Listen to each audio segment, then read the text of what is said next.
Good evening, everyone, and welcome to the first round ever of the Tasmanian Virtual Circuit Racing Championship. We're here at Tsukuba Circuit in Japan, and we've got some American muscle here on the track tonight in the shape of the Ford Mustang. And with me to call the action is somebody who you may be familiar with from the Tasmanian circuit racing scene, certainly quite well known, Mr. Otis Cordwell. How are you going, Otis? Very well, Edward. Very well. How are you, my friend? Very well too. Just perfect way to round out the weekend, I think, sitting back and watching some quality sim racing from these guys. So while the guys are out there, they're just doing their qualifying at the moment. Richard Brooksfield is sitting top of the table at the moment with a very rapid 1 minute 0.9. And just hope to Otis, you'll be able to give people some background and explain a little bit about where these drivers are from and how this all came about, because you very much the driving force behind this particular race. Yeah, mate. Look, the series it's started out obviously when the COVID-19 stuff hit. We ended up with no motorsport, so I thought, what better way than to get a few competitors together. It started out just as main competitors from the Tas circuit racing scene, but we branched out to get a really good sized field of also some sim races. So, I mean, we got some good names in here tonight, Edward. We got, Joel Heinrich. He's joined us as a wildcard entry from the mainland. There's 3 wildcard entries. Joel's jumped in. He's the current HQ Racing Australian champion. He's won an Aussie Car Championship, competed in Super 2, Super 3s. We've got Adam Gowans, another Aussie car competitor. The Gowans family have been competing in motorsport in Tasmania for quite a long time. Same with Adam Garwood. That family's well known in Tasmanian motorsport. Adam's TCM driver. Yeah, basically, mate, it's just a heap of Tassie guys out here to enjoy a bit of good racing. Yeah, and this should certainly be the formula to provide it. These Mustangs basically stripped out versions of the road cars themselves. They don't run racing tyres, they run road tyres. They've got around about 320 horsepower, and the only real difference between this and the road-going model is actually the wings and the splitters, which you can see there, plus a little bit of safety gear. So certainly, as the laps tick on with these quite big, heavy, powerful cars, the tyres do start to protest a little bit as well. So that's going to be something for these guys to manage, and it's going to be, I guess, something that the person who does the best is probably going to be the one who takes the #1 spot at the end of the night. That's exactly right, Edward. Exactly. These cars, I think what I'm excited to see is the top 10 shootout. These guys are going to struggle to get the tyres up to temp, I think, just in this first short lap. It's not a very long lap to get them up to temp, so I expect to see a fair bit of understeer on that shootout. Yeah, certainly getting the tyres up to temperature. We'll probably see a few different methods among the drivers of what they personally find to be the best way to get those tyres up to temp. As you mentioned, very short lap here. These cars are lapping it in around about a minute. The fast guys, almost a minute flat. So also quite a lot of twists and turns. Anybody who's familiar with Gran Turismo, played that at any stage, is going to be more than familiar with the layout here at Tsukuba. Certainly a Japanese club circuit that's known throughout the world. And not a lot of straights, a lot of corners, a lot of technical areas where you have to be very precise. And of course, big heavy cars like this, weight shifting, trail braking, balancing the throttle and everything like that, and keeping that momentum up as well is going to be key for all of these guys to move forward. If you have a look at the times, Edward, I've just jumped over to the timing screen. There is nothing in it. Absolutely nothing in it for at least the top. Let's have a look here. Top 15, 16 cars. And there's a second basically, nearly 2 seconds. But Alan Rushworth up here at the front. He's just under a 61-second lap with Brookfield behind him. Only 600ths off, so it is very, very tight up the front. Yeah, it's extremely tight, and hopefully we're going to see very similar things for the race. And of course, with the times being as close as they are, the top 10 shootout's going to be all the more critical, because if you have a whole bunch of guys who are in terms of outright potential, lapping at very, very similar speed, your starting position is going to be absolutely crucial. So these guys are going to be putting a lot of focus. The guys who make the top 10 are going to be putting a huge amount of focus into their top 10 shootout lap, because it could really make or break them for the remainder of the night. It's one of those cars, isn't it? If you don't set yourself up in qualifying, you're going to have a long night trying to make some passes. You really got to rely on a mistake in the car in front of you, or you got to be bloody good at setting up a pass if you're going to get around here. So I'm really looking forward to seeing what these guys can do. And you did mention earlier on about the obviously the top 10 shootout that we're discussing, but perhaps run through what the race format's going to be as well for everyone at home. That's a good point, Edward. Yeah, we'll be running obviously this qualifying session, which I believe doesn't have a great deal of time left. About 6 minutes to go. So after that, we're going to jump into a top 10 shootout, where obviously the top 10 guys are going to battle it out on a one-lap run. From there, we'll jump into race 1.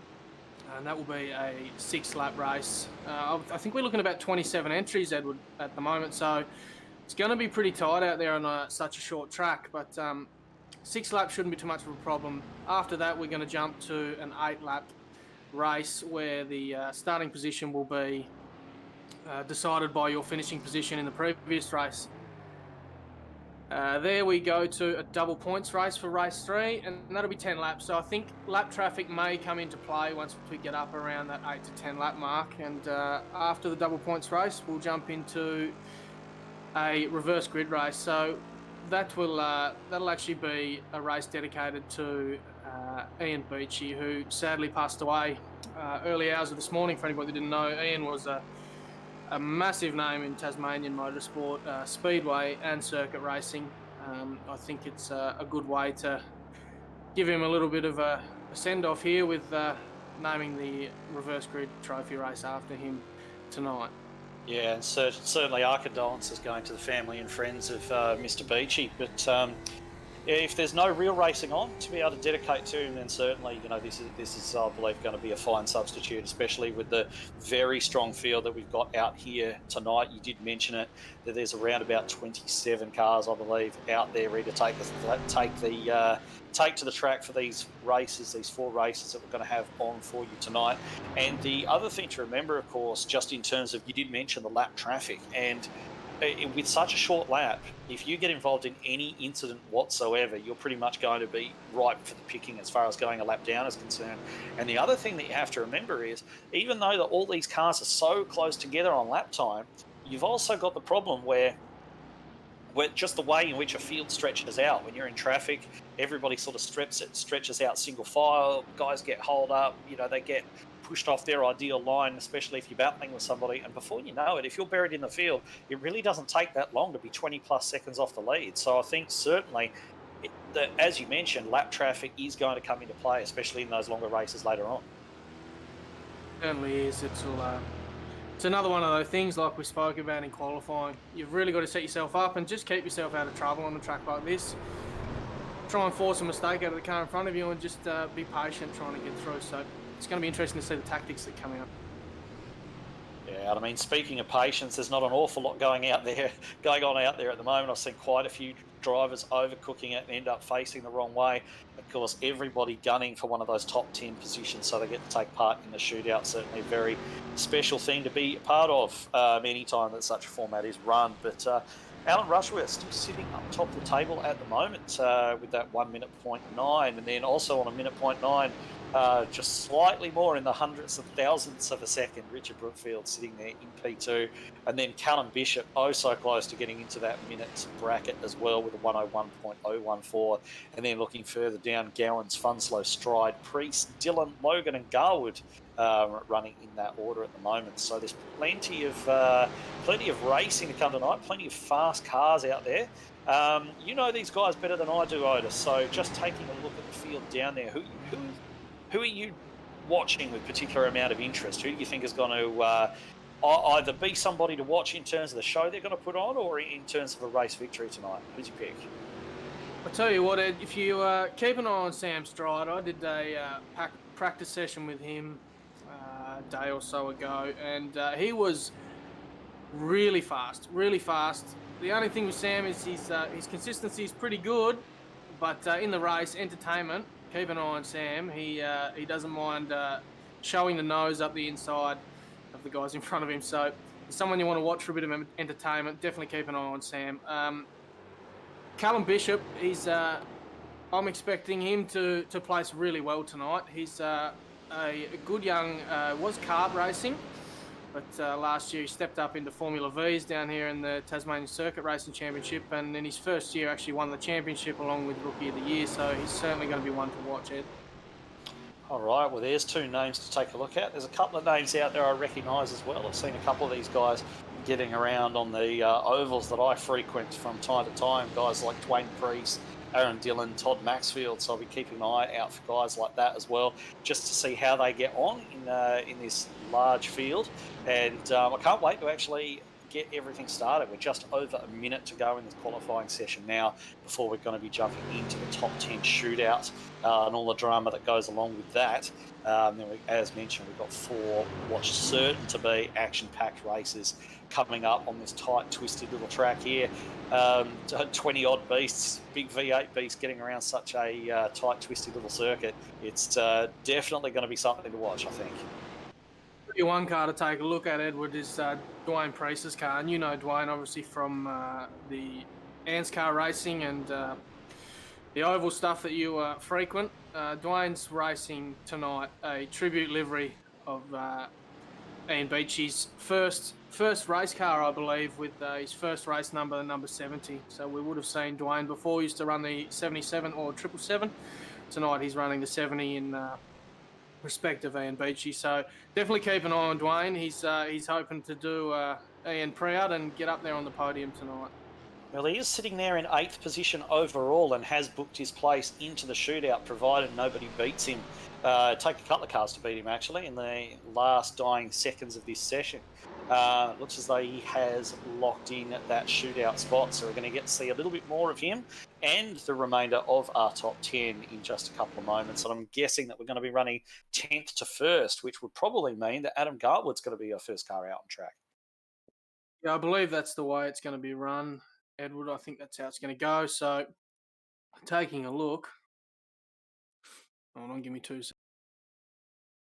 I just take a moment or two just to get everything sorted out to get this top 10 shootout underway. I'm expecting to see Adam Garwood take to the track, although I could be wrong, but we'll certainly be getting a car on track shortly. I imagine race controllers just taking a couple of seconds to run down the rules to everybody potentially as well and give everyone an idea about how exactly everything's going to work. It is a little bit of a different concept, especially for guys who might not. You've got to remember with the way that real racing has been suspended all around the world, there are lots of people jumping into simulated racing who don't necessarily have a great deal of idea about how it usually works and so on. So a little bit of explanation from race control is probably going to be a good thing, but I imagine that we're going to see a car on circuit sooner rather than later.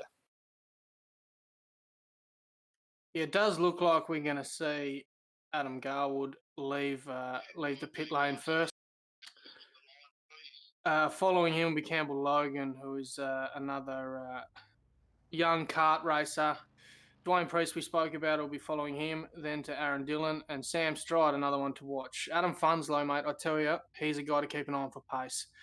For the one lap, the pace he'll put on, I reckon it'll be a good show to watch. So following him will be Adam Gowans, Callum Bishop, Richard Brookfield, and then the provisional pole sitter, Alan Rushworth.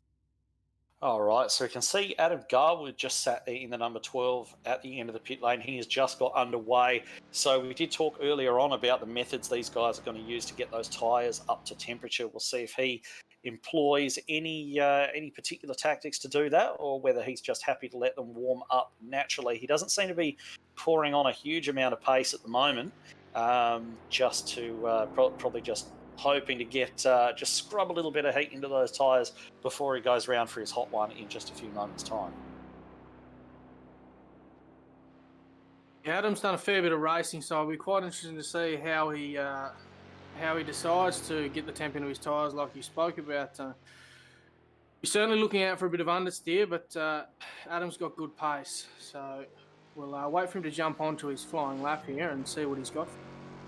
He's coming up to the fast final turn now. Weight shifting very, very crucial to get these cars balanced well through this fast last turn. And of course, you want the best run possible you can onto the start-finish straight. He takes a late apex there, as you'd expect, and comes onto the straight, uses all the road and a little bit more as he comes out to start that lap, braking well into turn one, just gets the back end of the car out a little bit, just squeezing on the throttle as early as he possibly can. You see it squirming around a little bit under power as he heads down towards some of the more technical areas on the track. He really got stopped well into turn one there, Edward. It's a very, very important corner, as you said. If you don't get through the last corner and get yourself clean, you're going to be in a little bit of trouble coming down that straight. But he hugged the curb well, got through the hairpin nice, and he's got the car nice and square at the moment, heading into the last hairpin onto the back straight. Yeah, he's just run, probably didn't take as much apex curb there on the inside as he wanted to, but you can still probably get on the throttle a little bit earlier taking that line, so perhaps it's not going to hurt him too much. Comes down to the last turn, absolutely crucial that he gets this one right, and he's going to put down a time here. We're not really sure how it's going to stack up to the rest of them being the first lap, of course, but he's done well there, just run out using that exit curb and stack up to the rest of them being the first lap, of course. But he's done well there, just run out using that exit curb, and as he crosses the line, he's set a 1:01.246, which is just quicker than he went in practice. So, or practice the qualifying session earlier on, I should be saying. So that is Garwood's lap, and we're going to see Campbell Logan, who's the next car, lining up in the 27. Yeah, that's not a bad lap, Edward. I mean, to be doing 61s at all on the first out lap, that's pretty reasonable, pretty handy.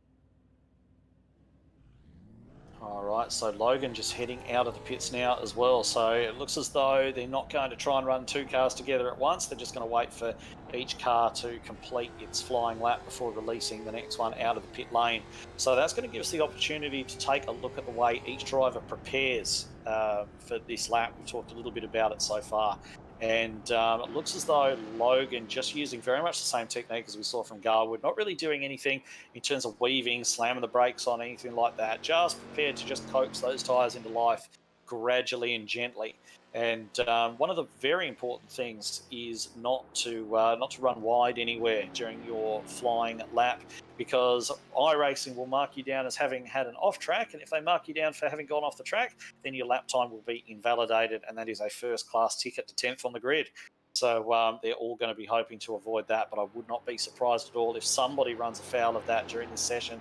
Let's hope for Logan's sake it's not him, as he gets hard down on the power. Doesn't use as much of that exit curve as Garwood did, but we'll see how he gets into turn one.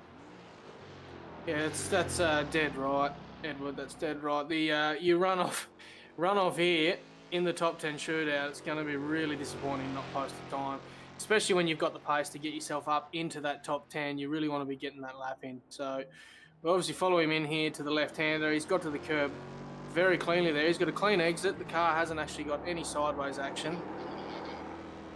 He has got... Yeah. Sorry, just had something come through in my ear there, Edward. No, that's fine. He's having a beautiful run here, Logan, actually. Really has nicked all the apexes really well, using enough of the exit curbs there without using so much that's going to unsettle the car. So it's actually been a beautiful, smooth lap. It doesn't look overly fast, but I think it's going to be a case of smooth is fast in this case. This looks like a very good lap. Let's see if he's able to tuck the nose of that Mustang in, get it there on the apex. He just about did that, uses the exit curb this time, gets on the power, and he has come across in a 1:01.3. So he's actually gone behind Garwood there. So he's P10. Garwood moves up one spot for his qualifying position. Tell you what, there's nothing in the times, is there, Edward? It's close. It'll be interesting to see what the top 3 or 4 cars come out with, but I think if you're getting into the 61s, you're on a good... Yeah, I think so. I'd be surprised if we see any minute flats, any 60-second laps out of the top group. I think those laps were probably set with a couple of laps on the tyres, bit of extra heat in them. So I don't think we're going to see anybody go as fast as they did in the actual qualifying session, as has been proven there by Logan there, who's actually a 10th slower than he was in the qualifying session.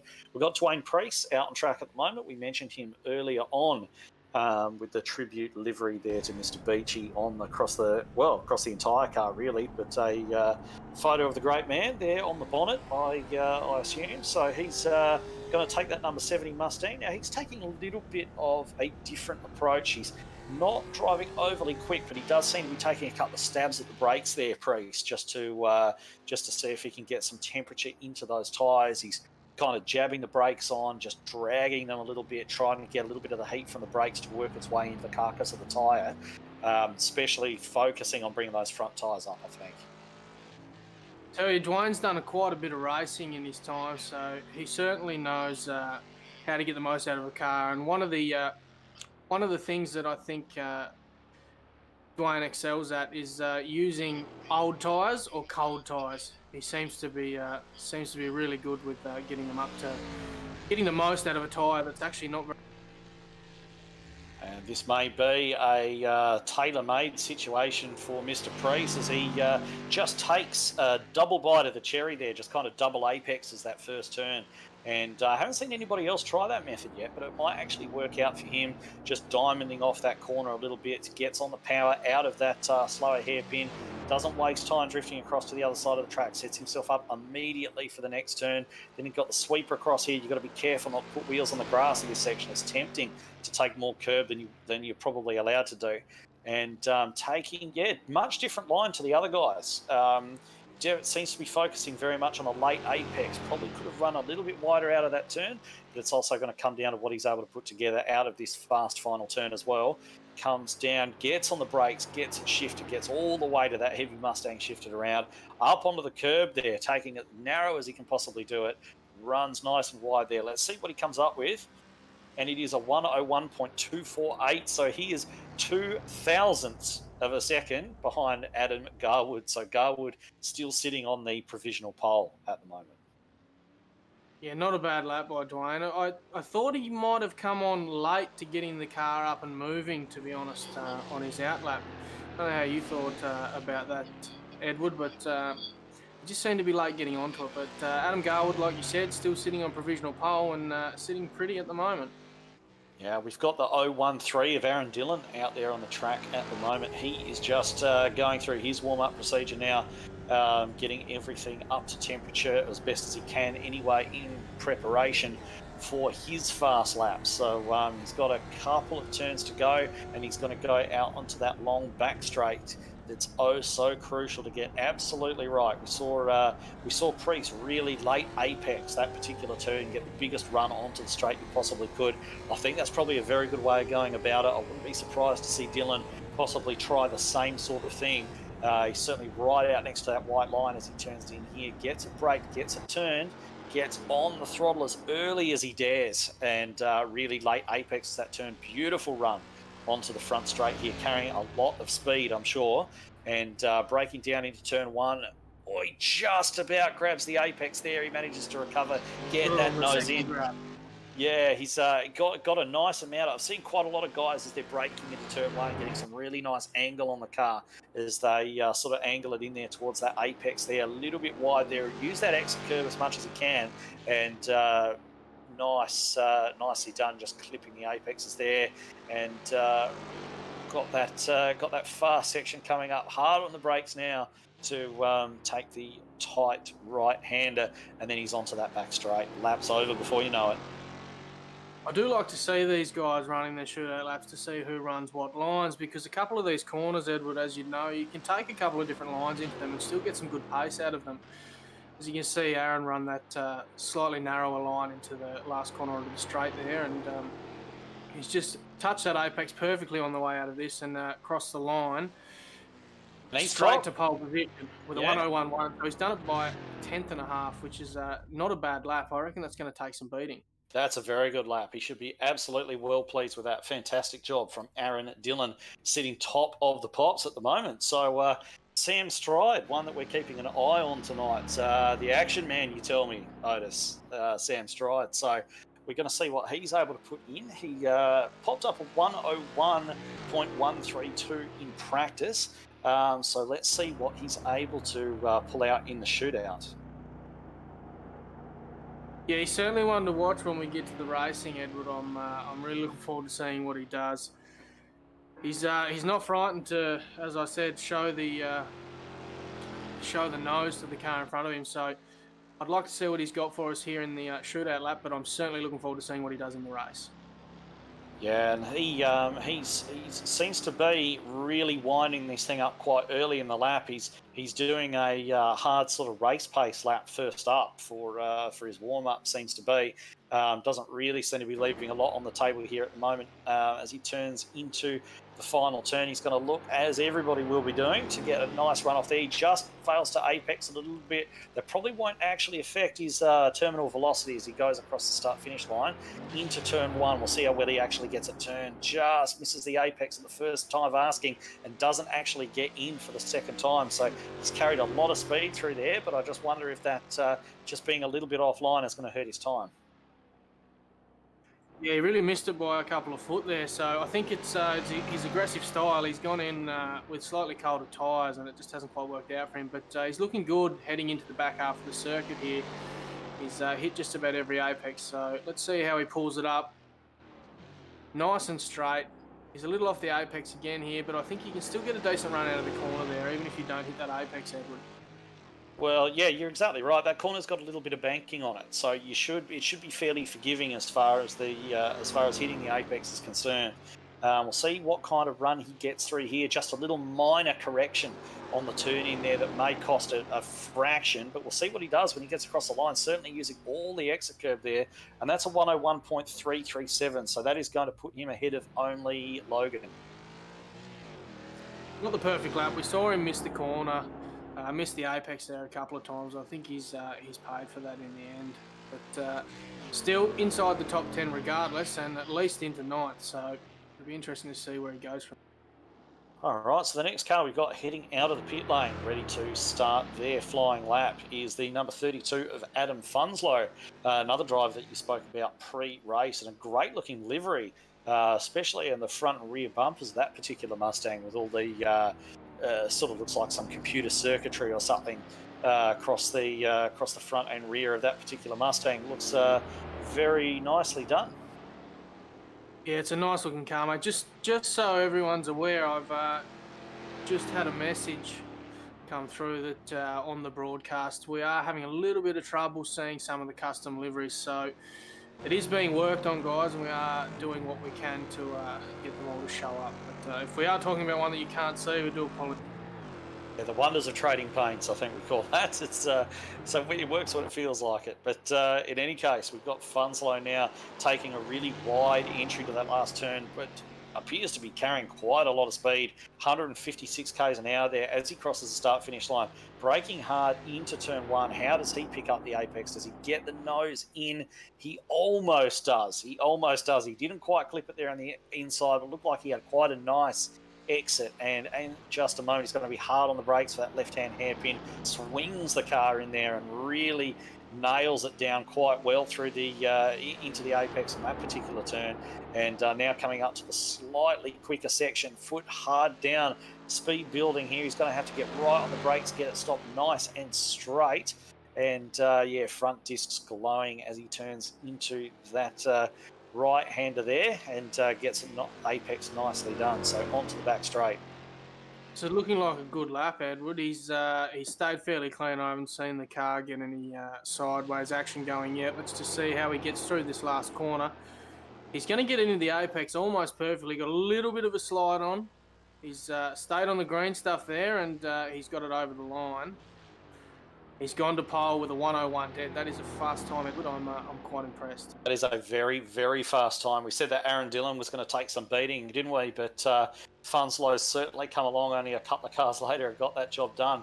So fantastic run there from Funslow. Now we've got Gowans heading out in the that nice red Mustang there. Well, red as far as we can tell. I can't tell necessarily what guys at home may be seeing, but certainly looks as though he is, well, he qualified fourth in the qualifying session, didn't he? So we'd be expecting some good pace out of Gowans as well for this one-lap dash. Yeah, I'm very interested to see how he goes. We had a practice race the other day, and Gowans actually ended up in P1, and we told him to do a a burnout to celebrate, and he actually pulled the cord clean out of his steering wheel and had to get it fixed before this weekend. But no burnouts from Adam tonight. This weekend we'll hopefully keep him on the track. No burnouts, keep the wheel in one piece, and let's see how he goes for his flying lap as he comes down the back straight, just about to turn into the final corner. Yeah, it looks like he's got a good run through there. I must say that's the first time I've ever heard of a virtual burnout causing actual damage, but I guess there's a first time for everything as Cowans runs on the front straight and carries good speed there across the line. Nice braking into turn 2, weight shifts really well, takes a whole bunch of apex there on the inside, done really, really nicely. So back on the throttle, up through the gears as he heads down to the next heavy braking point there, and really nice aggressive turn in there, apex as well. He's going to try and use some of that exit curb. No, he doesn't get out that far because he's got to get back over to the left, get it turned in again, and probably running a little bit wider out to that curb than we've seen a few of the guys do so far. He's going to have to get hard on the brakes here, get it turned down, and is he going to get into the apex? Not quite, but as we say, the banking there is going to help him out. Onto the throttle, onto the back straight, and one turn to go for Adam Cowans. Yeah, really nice clean lap, Edward. He's kept the car nice and straight. No oversteer. A little bit of understeer coming into the last corner there, but he did make the apex in the end. He's kept it nice and square all lap, and that's a great 1 minute point 9. 1 minute point 9. That is impressive. That is a. We were saying at the start that we just didn't think that they were going to get into that kind of time. But after Dylan's lap went in, I thought, well, maybe they will. It was going to take something like that to beat him. And there he is. He goes top with a 1 minute point 9. Fantastic job. I've got to be honest, I certainly didn't see anyone getting into the 60s tonight in the top 10 shootout. But as the rubber's laying down on the track, Edward, it's obviously applying a little bit more grip for these guys. And they're getting through the corners nice and quick. Yeah, they're doing a great job, aren't they? So Callum Bishop out on track at the moment, just getting his car all warmed up and ready to go, getting everything exactly where he wants it, switches and everything.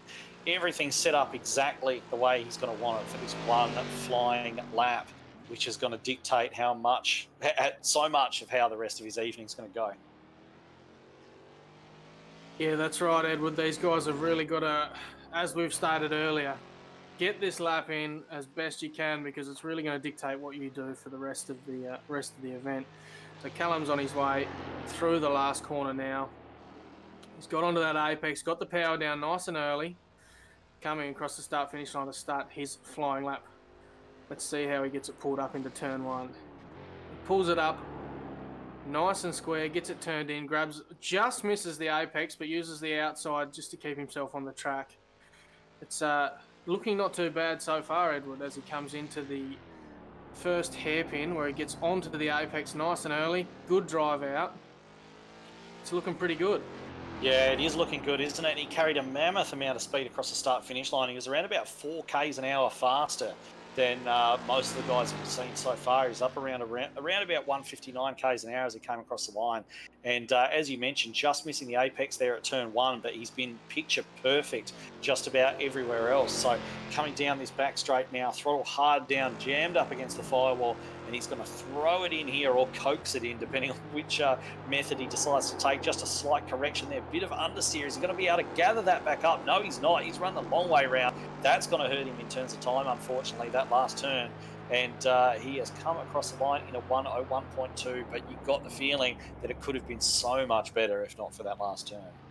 Yeah, it really could have been. Had he got that last corner pulled up and turned into that apex nice and early, I think we would have seen Callum right up there knocking on the door of first and second place. But unfortunately, it wasn't to be. So we'll wait and see what the next competitor is going to bring. And the next competitor, Richard Brookfield, we were talking about him a little bit in qualifying, weren't we? Very, very quick throughout that session, and one of only 2 drivers to get down into the 1 minute point 9s in that particular session. What's he going to be able to pull out for this lap? We haven't seen anybody yet run afoul of the off tracks or make any kind of mistakes. It's been very, very clean and very professional from all the drivers who've earned a spot in the shootout so far, and I wouldn't expect anything less from the number 41 of Mr. Brookfield. as he's just rolling around at the moment, just getting everything set and up to temperature, preparing himself as best as he knows how for one hard flying lap of this Tsukuba track. And I guess there's nothing for us to do but sit back and see what he's able to produce.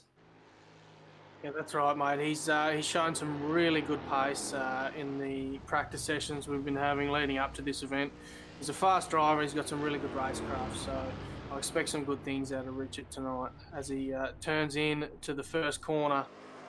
He's gone Oh, for a late apex. He's got some serious sideways, and he's actually gone to the grass, so that will invalidate his shootout lap, unfortunately. So that will put him into P10. that's unfortunate. Just seemed as though the back started to get away from him, and he didn't really want to give up the acceleration and throw the lap away completely. But unfortunately, that seems to be exactly what's happened to him anyway, winding up back there. He's going to start P10 as things sit, and we've got Alan Rushworth, who was the fastest driver in the qualifying session, ready to roll as soon as race control calls him out onto the circuit. He'll be on his way, and we'll see what the fastest man in the qualifying session is actually able to produce for us in the shootout lap. Yeah, it's a real shame on Richard's behalf there, mate. He's like I said, shown some great pace, but just as you stated, let the back get away just a little bit too much. And as you well know, Edward, you can driving on these simulators when the back gets away from you. If you're not quick to get on top of it, it can certainly be too late by the time you do get a hold of it. So it's a shame to see him start out of P10, but I certainly think he's going to work his way through the field. Yeah, it depends what sim you're on, I think. Lots been said and said about iRacing's tyre model in the recent past. We probably don't need to add to, but let's just say it's easier to catch slides on some sims than others, and certainly this is not one of the easier ones. And I think, unfortunately, Brookfield just caught out by that time around. So he's going to have a bit of a fight in his hands to come through from P10. And Alan Rushworth is out on track at the moment, just getting set for his lap. He was the fastest in qualifying. I guess logic should dictate that he'll be the fastest over the one lap as well, but it all remains to be seen. You've got to do the job when the time comes. Right, mate. He's the fastest in qualifying. I guess he does have a little bit of benefit of that rubber getting down on the racetrack a little bit more over the past 9 competitors going through in front of him. But how much that's going to dictate the lap, we're only going to find out in a short amount of time when he crosses the start finish. Yeah, he's taking a lot more sort of dragging the brakes and everything, and has gotten the power quite late. So I'm not sure if that's going to affect his speed as he comes through the final turn. Let's hope not. Certainly did put a lot of effort into warming up those front tyres, but he's crossed the line at good speed, around about 158 k's an hour. So he's done a good job there, and he's just got a beautifully braked in there to take a sort of mid to early apex. He uses all that exit curb there. That's probably the best run through turn 1 I've seen. That was. He almost ran it wide on the exit of turn 1 there. I hope he doesn't get the off track. I don't think he would have, but so far it's looking pretty good, Edward, as he turns into the fast right-hander here.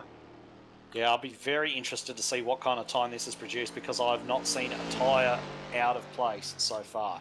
Hard on the brakes, coming down to probably the slowest turn on the track, and he just nips the apex there just beautifully. Well there. Yeah, he's done a fantastic job so far, and if he can hold on, get this last turn right, this should be a very decent lap. Has looked very good. Looks can be deceiving. He's just had to make a little correction on the way in there, but he's brought it back in nicely. Just nicked the apex there using all the exit curb there. What's this lap going to be? It is a 1 minute 0.9 flat. That is pole position. That is pole position. That is a great lap from Alan Rushworth there. A lot of pressure on the last guy heading out on the track, but he's kept himself together and he's put himself onto the pole position, and by a reasonable margin when you consider how close the racing and the times have been so far tonight. Yeah, certainly. Less than a tenth of a second, but almost a tenth of a second, and that just shows how close the racing has been. So we'll just run through the qualifying times in that session for you. So we've got Alan Rushworth on pole. He's going to be starting just ahead of Adam Gowans, who put in that fantastic lap earlier on. And then we've got Funslow and Dillon on the second row there. Garwood and Priest, row 3. Row 4 is going to be Bishop and Stride, and Logan and the unfortunate Richard Brookfield starting back there in a P10.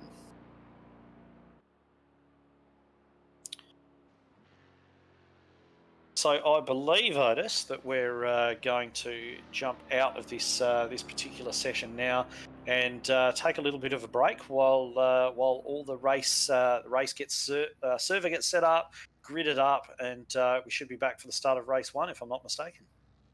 Right, Edward. We'll jump out of here just quickly. We'll go to a little bit of an ad, and we'll be back in here shortly to take you through to race one of the Tasmania Virtual Circuit Racing Championship.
Welcome back, everyone. So we're here for race one. The driver's just doing a little bit of a warm-up, a few laps just to get used to the track conditions again.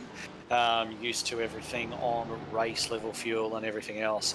Got a couple of guys out there just trying out some practice starts and some other bits and pieces. Of course, getting the car off the line is going to be absolutely crucial to the outcome of this race. So we did see our top 10 shootout earlier on. We'll have a bit of a chance just to run through the full starting grid for you once this practice warm-up comes to an end, and that is going to be any tick of the clock now. Cars are going to start to grid up and get an idea of exactly where everybody is going to sit for the start of race one. Very quick race this time round. It's only 6 laps long, so that's going to be a very quick dash before we jump off into the second race. So just waiting now for the cars to start making their way to the grid, and we'll be able to run through the grid for you. Yeah, this is going to be a good race, I think, Edward. It's a short race, like you said, nice little sprint race. It's going to be get yourself into a good position, get into a rhythm, and just make it through. Yeah, certainly. So we've got a full grid here for you. We'll run through it very, very quickly. So we've got Rushworth on pole, Gowan second, Funslow and Dillon making up row 2, sorry.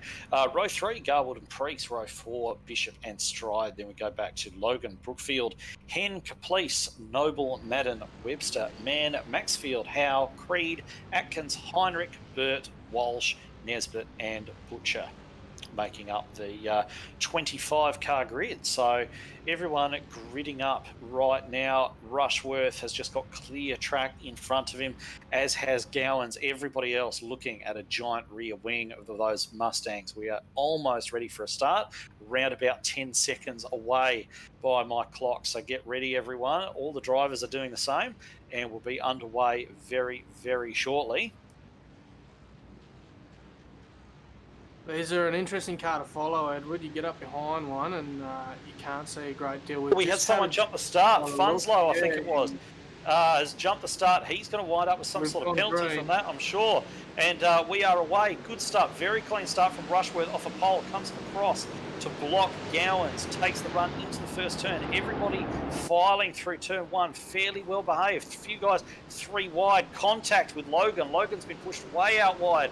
There's guys trying to avoid him. It's an absolute traffic jam. We've got one around in the background. I'm not sure who that driver is. Somebody just coming back onto the track. Ben Creed, that is, just regaining the circuit. He wound up facing the wrong way, but Rushworth is away, and he's got a decent lead already. He does, Edward. I'm just watching a little bit further back in the pack on Gowans. He's just lost a little bit of ground to Bishop, but coming into the first hairpin on the back straight, he's getting some pressure from, I think it's Garwood behind him. It actually looks like he's going to make the pass. Not quite. I don't think he's quite going to drive out of it. So they're fairly well behaved on the first lap considering the size of the field, but let's see what happens. Sorry, we've got one in the lane. Funslow looks as though he's got a penalty for that jump start. As we caught on the grid, he's having to come into the box and serve that penalty, which is going to put him right to the back of the grid. Disaster for him after such a great effort qualifying. Yeah, that's a real shame. He's got really good pace, and it's going to send him back a bit. Now the point system tonight actually does allow you to drop back a little bit, and you still don't end up way out of the game. So hopefully it doesn't see too much of a drama for him, but yeah, it's knocked his evening around, that's for sure. All right, so we're having a look at the battle for second. We've got Aaron Dillon, who's managed to slide up there from 4th on the grid to 2nd in the race, done a very nice job there. And he has got full company right up behind him. There's actually a bit of a train forming. We've got Garwood up there right behind Dillon, just exploring everything, every single possible way past around the short circuit. And we've got another one who's oversteered off in the background. That's Adam Gowans, who's had a shocking first couple of laps, hasn't he? He's going to drop down all the way out of the top 10. He's just oversteered a little bit. He's managed to regather it, but it's going to put him way down the field, and that's had the effect of breaking up just slightly that little train that was starting to form behind Dillon. It certainly has, mate. And Alan Rushworth seems to have checked out on these guys a bit. Second place, Aaron Dillon, he's doing his best to get up and get behind him, but with a little bit of pressure from Garwood behind him, he's going to have to keep a little bit of an eye on what's going on behind him and not let Garwood actually make a pass on him. But the gap seems to be getting a little bit bigger out to Alan Rushworth right out the front. Dwayne Priest up in 4th place is got a little bit of work to do, but he's looking good so far. Well, you'd expect that gap to start to get bigger, wouldn't you? Because, of course, Dylan is driving. He's not only driving by his mirrors a little bit, but on the occasion when you have to go defensive, you're obviously compromising what is your ideal line, whereas Rushworth hasn't got any of that problem. He's just out there on his own using whatever part of the track he cares to use to put down the fastest possible lap time. So absolutely no surprise that he's managing to pull away from this group. But Dylan's actually moved out a little bit on Garwood. Garwood going defensive because he's got Priest all over the back of him. Priest got a much better run out of the last turn. That forces Priest to the outside. He's going to try the over-under here. Of course, that's going to put him on the less preferred line coming into the next turn. And they all file back in single file. But I imagine if there's going to be some action... Oh, Priest has copped a hit in the back. Priest has actually been hit in the tail. He's been hit from behind into Garwood. I think that was actually... Callum Bishop's gotten into the back of Priest, hit him into Garwood, and now Priest making a move down the inside. He's side by side with Garwood at the moment, 2 teammates there on the left. Priest on the right, and he's been escorted out onto the grass, manages to regain it. This is the kind of racing we thought we were going to get from these guys. That's right, it's hard on. These guys are working overtime on the steering wheel, and I'm hearing a little bit of chatter in the background. There's a few people not too happy about what's going on, but this is certainly making for really good viewing for anybody that's watching. Yeah, so Priest has had to fall in behind those 2 teammates in front. Although it looks as though Garwood getting sideways, that's going to compromise his speed. Priest is going to switch to the inside. Big run down the inside. Nothing Garwood's going to do about that, but the 41 there to the inside turn gets into the back of Priest as well. Yeah.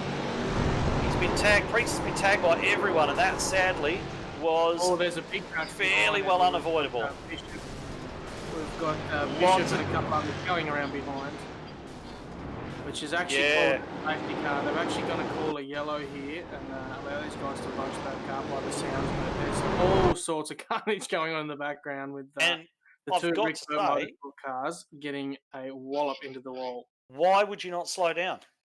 They've come through there at racing speed. That's absolutely bananas. That was only going to end one way.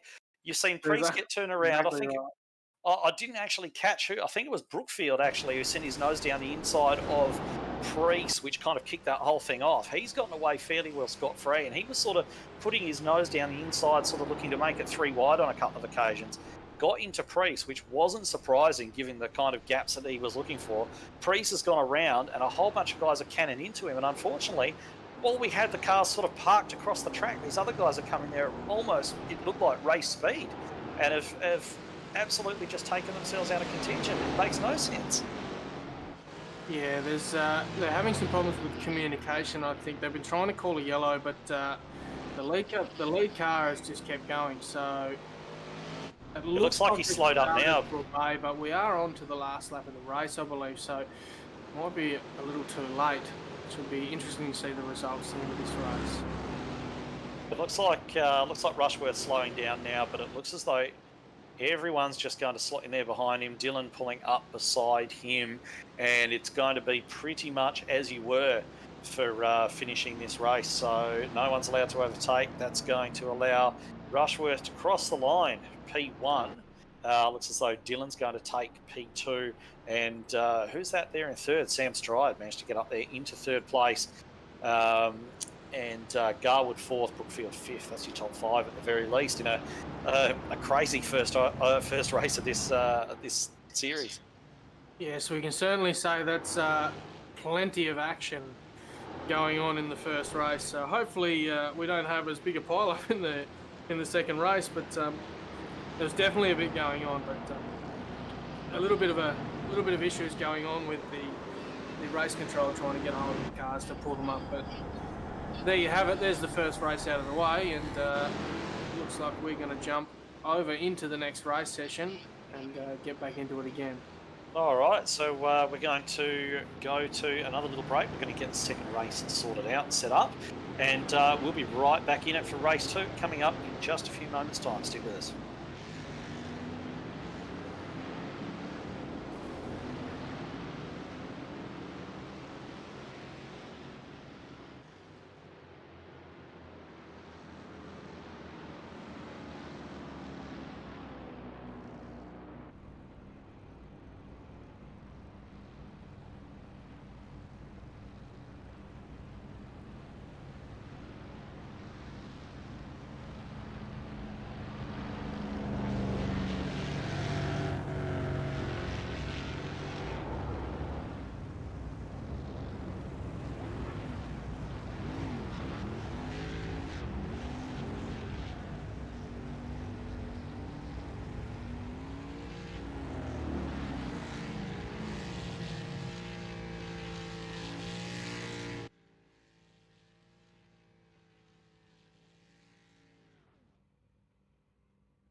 Welcome back, everybody. We're getting into the second race of the Tasmanian Virtual Circuit Racing Championship event here tonight.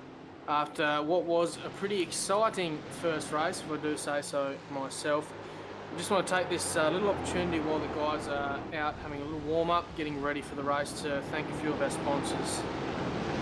Big thanks to the pole position sponsor, Tas Autosport, for supplying us a little goodie for the pole position getter. Also to Pep Pizza in Kingston and Austin's Ferry. They jumped on board to help us out. Another big thanks to Motorsports Tasmania and the Hobart Sporting Car Club. Those guys have been a big help to getting this up and going and getting us some really good prizes to get on to our competitors here tonight. Performance Driving Australia, Mark Butcher, thank you very much, mate. Another sponsor that really quickly jumped on board to help us out. Yeah, look, we couldn't do something like this without these guys. Yeah, we're nearly set to go for race 2. Things are going to be pretty heated, I think, for the second race, Edward. Yeah, I think so. I'm just kind of a little bit distracted. I kind of want a pizza now, but never mind. I'll tell you what, mate. The best pizza in the south of the state, 100% comes from. Let's not talk about it. I'm hungry.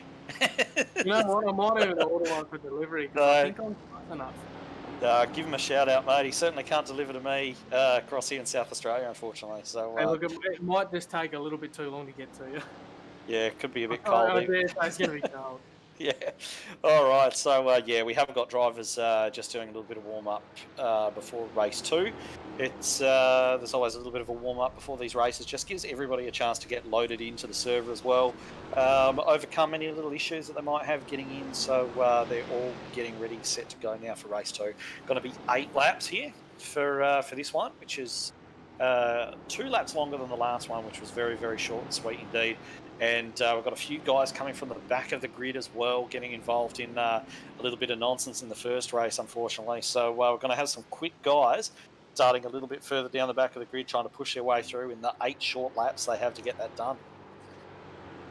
Yeah, just watching the practice. I've just seen a really nice 360 from, I think, was Campbell Logan. I don't know if you caught up on that, Ed, but that was a great cat. Yeah, we've had another one right in front of me. Yeah, just got caught in the fence. Yeah, if you're going to wreck it, do it in practice. But fortunately, it's not a 6-hour rebuild for the mechanics to do. It's just a quick reset back to the pits and you get your car back. So not the case in races, but certainly the case in these practice and warm-up sessions. So we're just about ready to go. So we're just going to have a look at our starting grid for this one very, very quickly. As soon as the cars start to form up on the grid, we're going to get an idea about where everybody's going to be sat. One thing that is absolutely certain, we're going to have Rushworth starting on pole. He took a dominant victory in that first race, and we'll just have a chance to run through the grid for you just about now. And we've got Aaron Dillon starting in second place from Stride and Garwood. Brookfield, very aggressive in that first race, wasn't he? He's starting there from 5th with Caplice in 6th place. 7th and 8th, Noble and Hand, then Priest and Mann, Howe and Madden. Butcher and Maxfield, 13th and 14th. And we've got Bishop and Webster, Funslow and Creed, Heinrich, Gowans, Adkins, Logan, Burt, Nesbitt and Walsh rounding out your field of 25. Yeah, I think this is going to be a really good race. If the guys can keep on top of Rushworth once he gets off the start. I spoke to Alan just in the little break that we had, and he did say, I just got some clean air, and away I went. So it sounds like the guys are getting the engines up and about and getting ready to. And we're away. Another great start from Rushworth. Moves across to cover off Dillon. We've got a great start himself. Sam Stride up along the outside. He's going to have to go the long way around in turn 1, isn't he? And everybody funneling into that first turn. Looks reasonably clean at the moment. Rushworth has got the entire track to play with. He's out on his own. And a bit of contact back in the pack, but looks reasonably clean this time around. Looking pretty good. We've got one of the ILEC cars just jumping up the inside here. The two, we've got Stride and Garwood, 2 teammates, fairly close together back there in 3rd and 4th. But No, everything's looking really good for Mr. Rushworth, who has got himself a good little gap again. Start of the race with an absolutely blistering start, not an ounce of wheel spin. There's a bit going back in the background here between Brandon Madden and I can't quite see who that car is, but it looks like Brandon may have missed a gear out of the hairpin on the back straight, Ed. Yeah, it looks like a couple of guys may have just made that mistake. Very easy mistake to make in these cars. Road gearbox, quick shifting, flat shifting, not really possible. So we've got Rushworth. He's out 0.7 of a second ahead of Aaron Dillon, who's actually keeping quite honest there at the front. Looks as though he's got some decent pace there. Looks as though Stride has run a little bit wide there and has actually allowed potentially his teammate Garwood to get up ahead of him. Yes, he has. And I believe that we actually had Madden off in the background as well. So he's actually just regained the course. And it looks as though he's round again because he's actually been turned. He was just regaining himself, Brandon Madden. Ben Creed came through from miles back. I'm not sure why he was so far back. But Creed's dived down the inside at turn 1 and turned poor Brendan again. So that's not been the opening stance to this race that he would have wanted, that's for sure. I'm really enjoying this battle here between the two teammates, Stride and Garwood. There's a little bit of pressure on from just trying to see the number of the car, who's at the back. I'm not sure if you can see that, Ed, but there's a little pressure on the rear car coming up. I believe that it is Stride. Yeah, we've got Stride sitting there second behind his teammate, but Caplice is coming under a fair amount of pressure there from the car behind, which I believe is Stephen Noble, is actually putting a fair bit of pressure on that Mustang. No, it's Brookfield, sorry. Brookfield with Noble in behind, then Caplice, who's basically trying to work away as best as he can on the back of the Stride, just running line astern with his teammate at the moment. Callum Bishop just come up on the back of two guys that were side by side coming into that first hairpin there. So it's really good, close, clean racing here at the moment. Yeah, as we saw from Bishop in the first race, he certainly wasn't backward in coming forward, was he? Getting involved in that little smash-up derby we had towards the end of the first race. He's side by side right now with Christopher Hen, who's gone right around the outside of him, thank you very much, taken that position away. And in there behind him, we've got Funslow, who's having to make defensive moves against Philip Howe. And he's going to run narrow into that last turn. He's going to have a look at Bishop as well, and he hasn't quite managed to get any overlap there. So they're going to run side by side on straight. Although, is that Priest? Priest off into the wall, big time out of the final turn. It is Dwayne Priest. He's smashed in the front of that Mustang. I don't think he can go any further. No, he's got it rolling. I'm just going to go back and have a quick look at what happened to him there. It looks like a simple case of getting up on the curb, getting some oversteer, overcorrecting and going hard into that outside wall. Really, really bad luck there for Dwayne Priest. That's a shame to see. There's still a great battle going on up towards the front there. Rushworth seems to have just run away with the lead again in this race, but Garwood and Stride are still right on top of each other with Aaron Dillon in second place. And Brookfield following on, not far behind, chasing up that fourth position right now. Have you? What did you see in the Priest incident there, Edward? Is it self error there, or is someone forced it? No, very much self error, unfortunately for Priest. He's just caught a little bit of the curb on the inside of that fast sweeping last turn.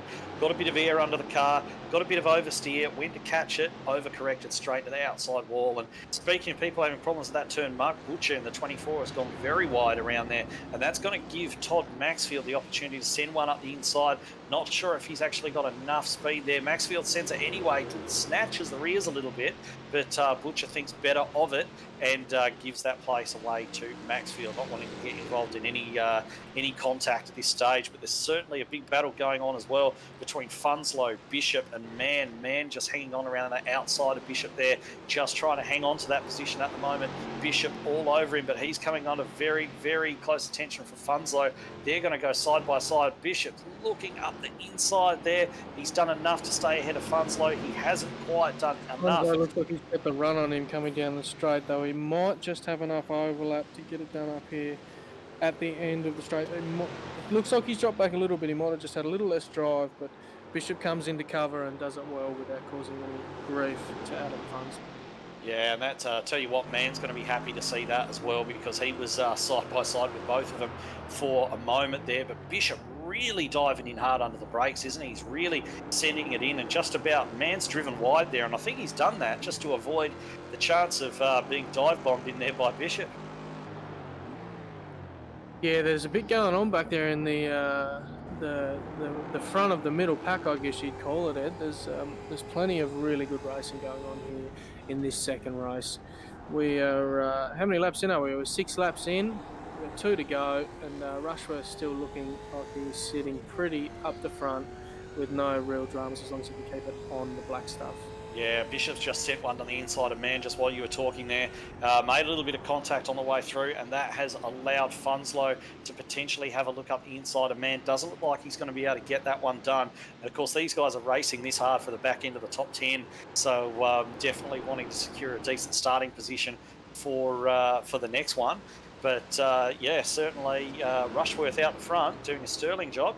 Dylan just getting a little bit sideways. He's certainly pushing very, very hard, but he's going to want to keep it smooth and not overheat those rear tyres because he's got the teammates Garwood and Stride bearing down on him as well. So he's definitely going to consolidate now. I think Rushworth a little bit out of reach for Dylan, but certainly he's got to focus on defending P2. Yeah, that's right. I'm just trying to figure out who I'm watching here. It's I think it's Funslow coming up on one of the green and white cars there, mate. If you can jump over to that, there's quite a lot going on. It is, I believe it's Garwood, Stride, and Funslow.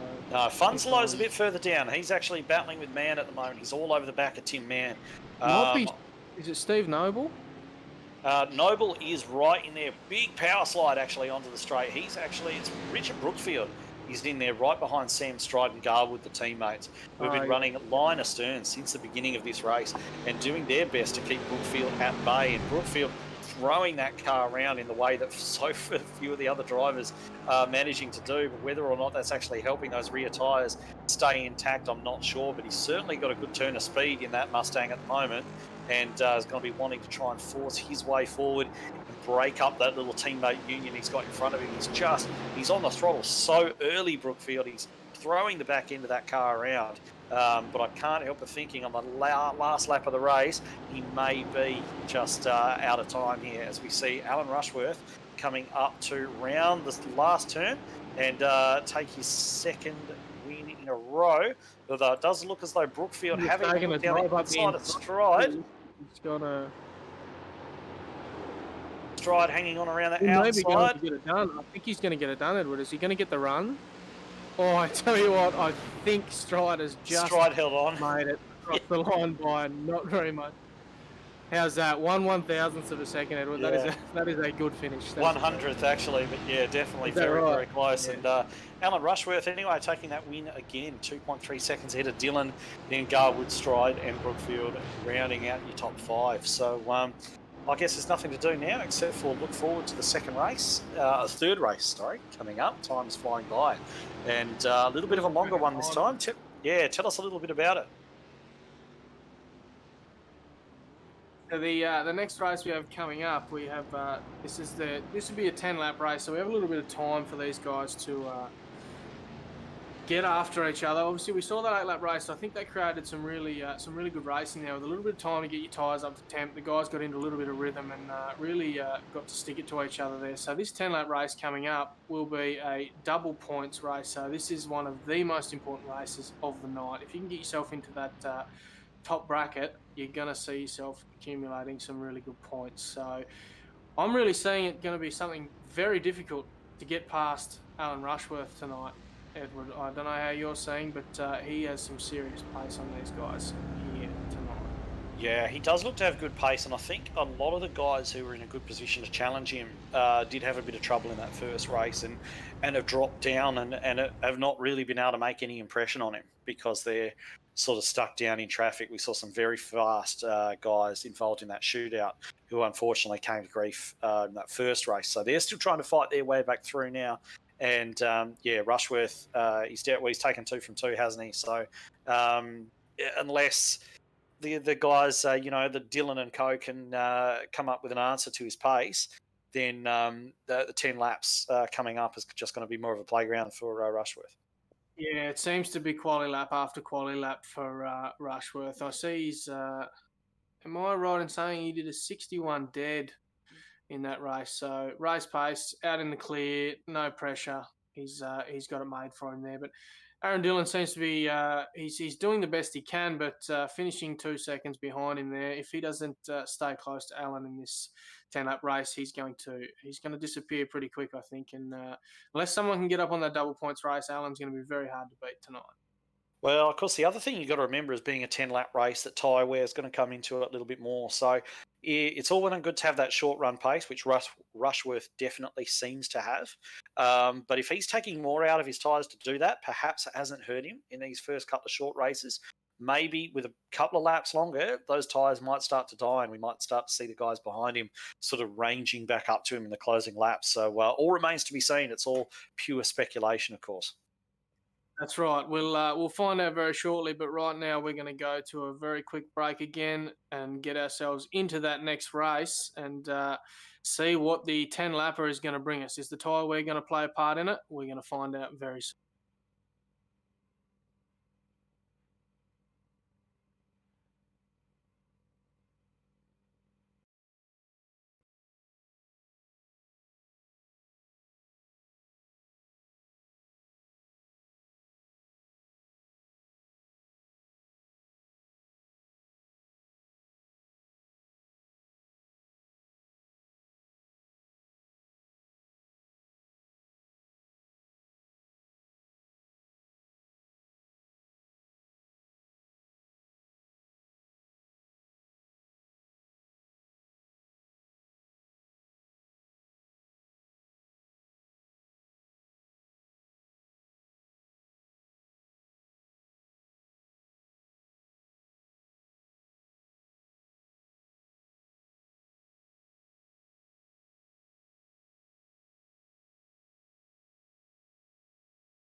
All right, welcome back everyone. After two fantastic races, we are ready now for race number 3. A little bit longer again, this one, as we mentioned, just before we actually crossed over servers. So 10 laps for this one, and it's a double points race as well. So a lot riding on this one. We've had Rushworth have everything pretty much his own way so far, starting from pole and winning both races.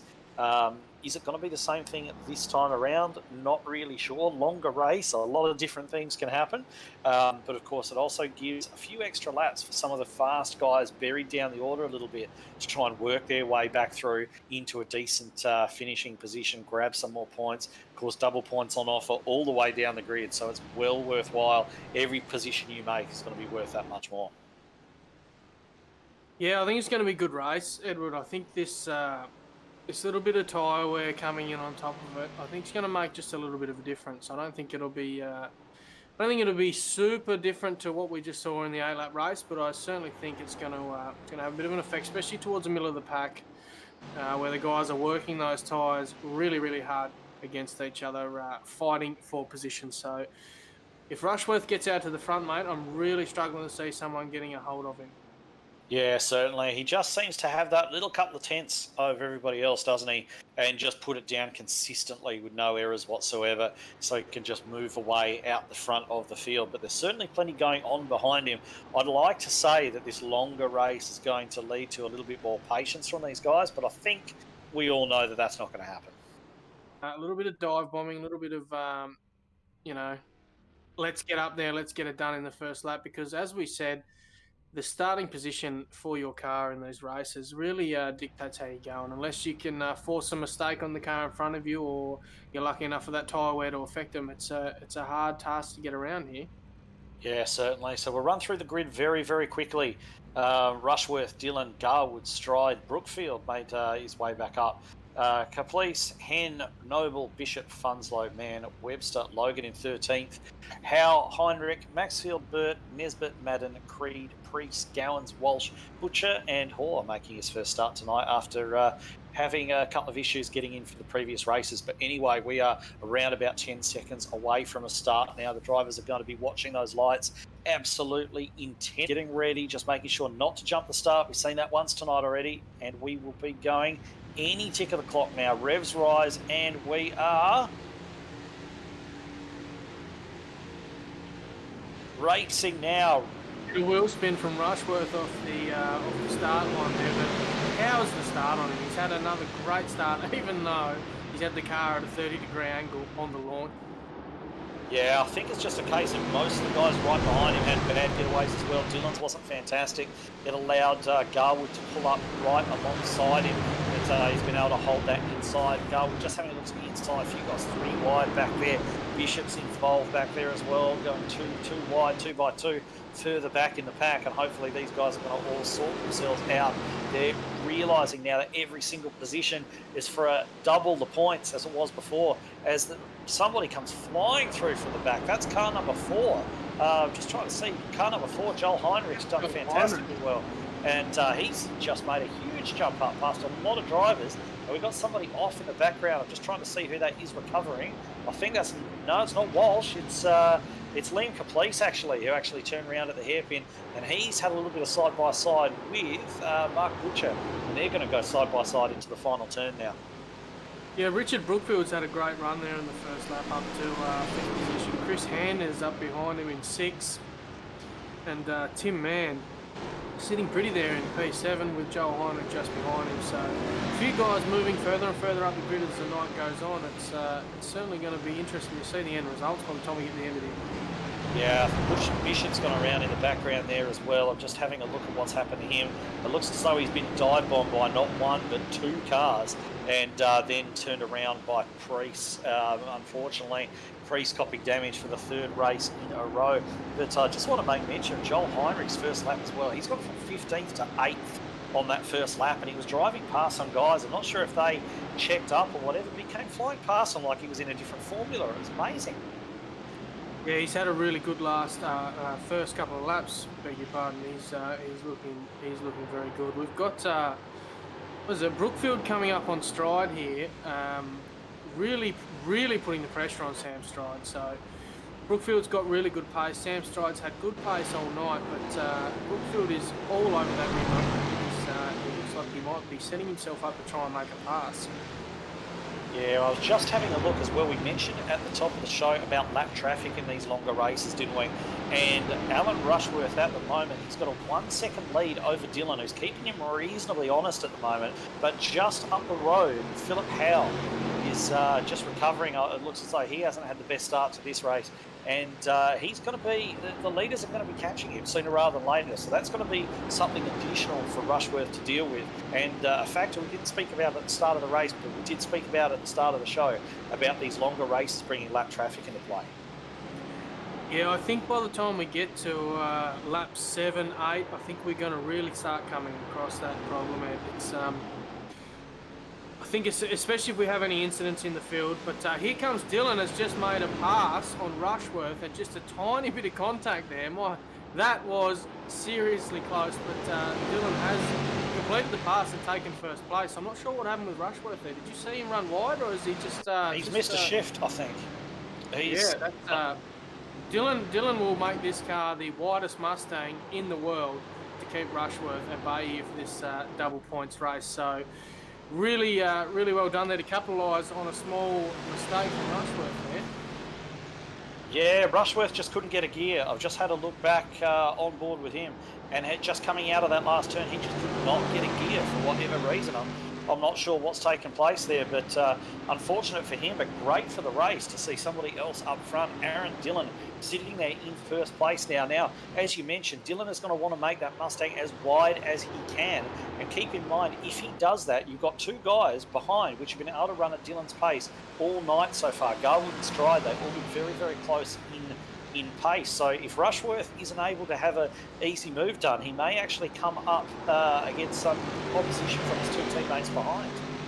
Yeah, that's right. And would they, as soon as you start applying pressure to another car, and that car's going to start covering, as we know, that is going to pull the field up drastically. So you're going to end up with pressure. These guys obviously got a reasonable gap at the moment, but as soon as they start fighting for position, that is going to slow them up big time, and they're going to come under some serious fire from the guys behind.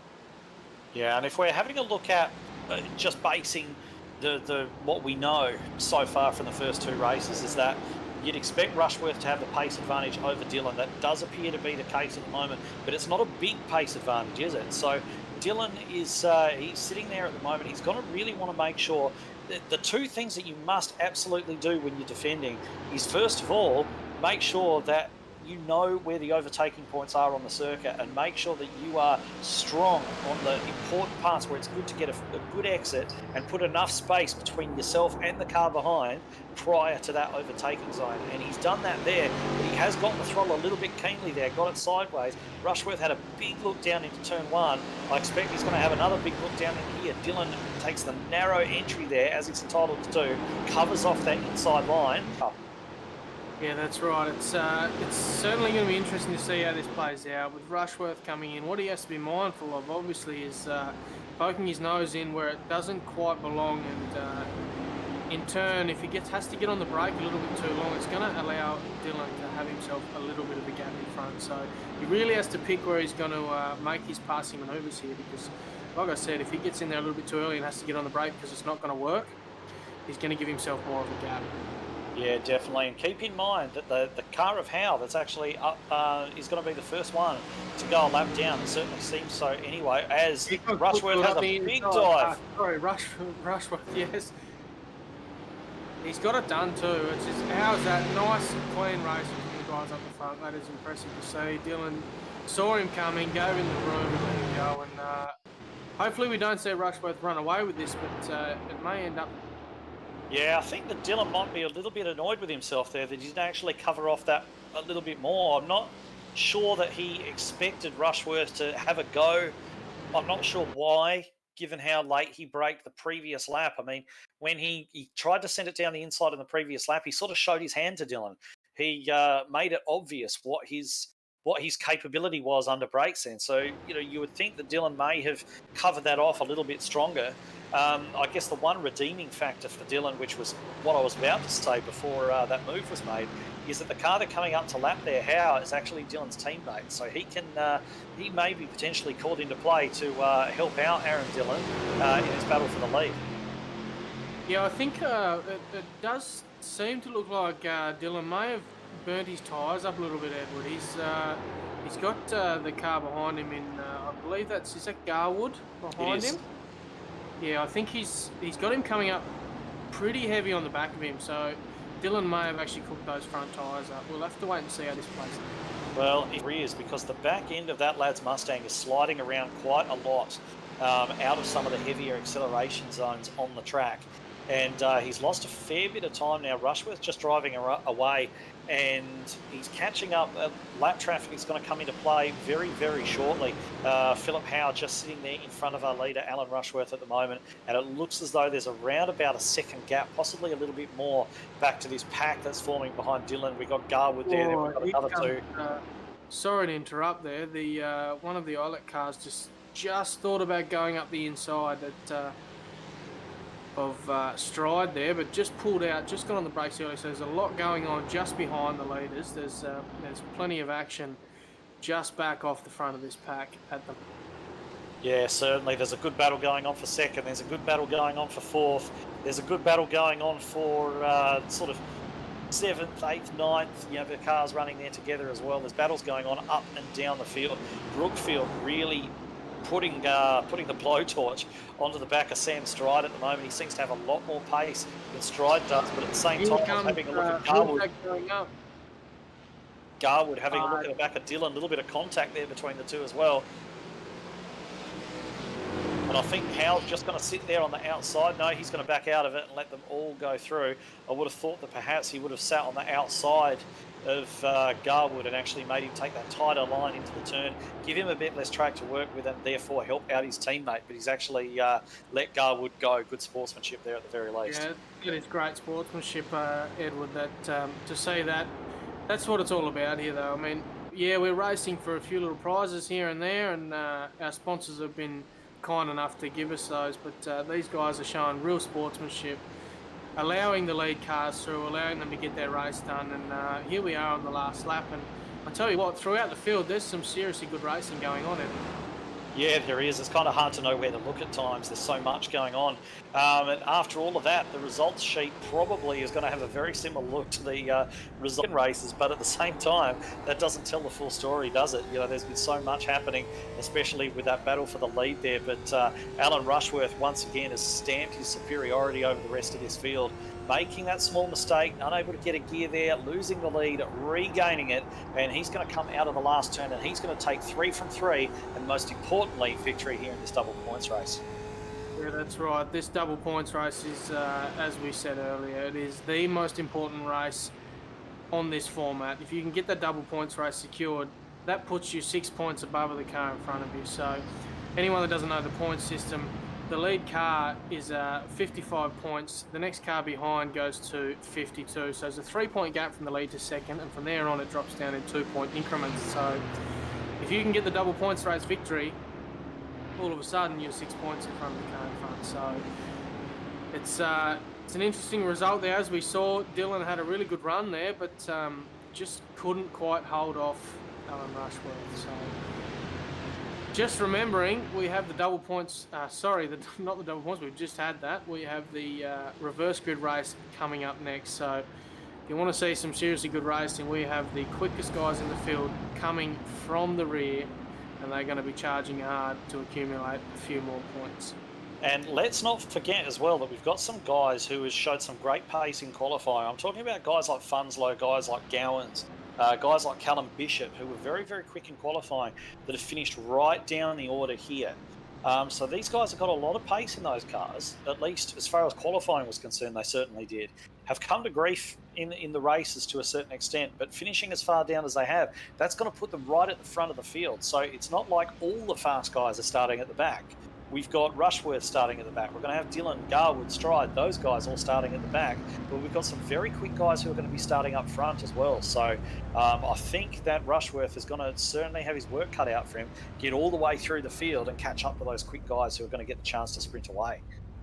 You're exactly right, Edward. Having those fast guys in qualifying right at the back of the field is going to prove to be very, very difficult for those guys that have finished high up in these first couple of races to actually keep up with them. So, Gowans, he's really dropped off towards the rest of the racing. I think he got caught up in a few unfortunate incidents, and it's really put him towards the back. Same with Dwayne Priest. So, those guys are going to be guys to watch for the win in this reverse grid race. So, here's to hoping we have a nice, clean race between everybody in this reverse grid. Obviously, as you'd know, Edward, these reverse grid races certainly have a tendency to create some interesting racing, I guess, is one word you could put it in.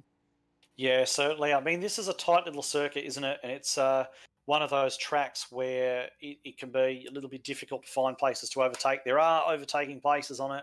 It's just a matter of whether or not you can sort of identify those and be strong enough in the right places to get it done. And with so many cars to overtake, if you're one of the fast guys starting at the back of the grid, with so many cars to overtake, you've got to pick those moments again, and again. And it's also really dependent on whether the guy that you're trying to overtake, how hard he wants to fight you and things like that. So certainly a lot of unknowns and a lot of potential for various things to happen going into this next one. Right, mate. I think I quite enjoy the fact that a track like this, being one of those more difficult tracks to pass on, you've really got to either set your pass up really well or allow hope, I should say, that the car in front makes a small mistake. But when it comes from the guys from the back, which obviously going to be the quickest guys, trying to come through the slower cars in front, knowing that you're there, presenting yourself at a reasonable opportunity, and not making a silly move, because a silly move just to make up one spot is going to put you 10 spots back on a track like this. That's for sure. Yeah, and I've seen a fair bit of that so far, in this race, haven't we, of guys sort of probably just overestimating their braking capabilities a little bit, especially in such big, heavy cars like this, and unfortunately coming to grief. So it's going to be difficult. It's going to be exciting. It's going to be interesting. I'm looking forward to it. What it makes for Edward is brilliant racing and really, really good viewing. So we're going to jump to another quick break here in the first round of the Tasmanian Virtual Circuit Racing Championship. But we'll be back very shortly with the much anticipated reverse grid race that is dedicated to the one Ian Beachy, who passed, unfortunately, early hours of this morning. So we'll pay our respects to Ian in this race, and we'll enjoy some really good close racing. We'll see you soon.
JP's going to bang a picture up, so we'll go.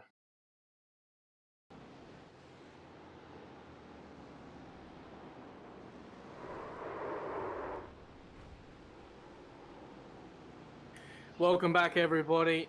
We are here for the final race, the trophy race, if you will, the reverse grid here at Tsukuba. Now, the track temps are up pretty high in this session. Expect to see the times a little slower, the tyre wear a little more prominent, and some action is going to be 100% happening. So the final race here tonight is a reverse grid race.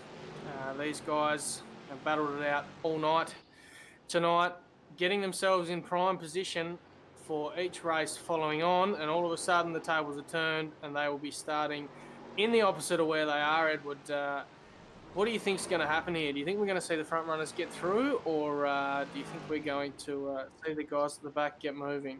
Carnage. It's what we're going to see. I think that definitely those guys like Rushworth and Dylan have had really good nights so far are not going to want to spoil it with a bad finish, and they're going to try and force their way through. But we've seen a lot of guys sort of towards the front. Brookfield springs to mind, Bishop as well, who've been very, very aggressive so far.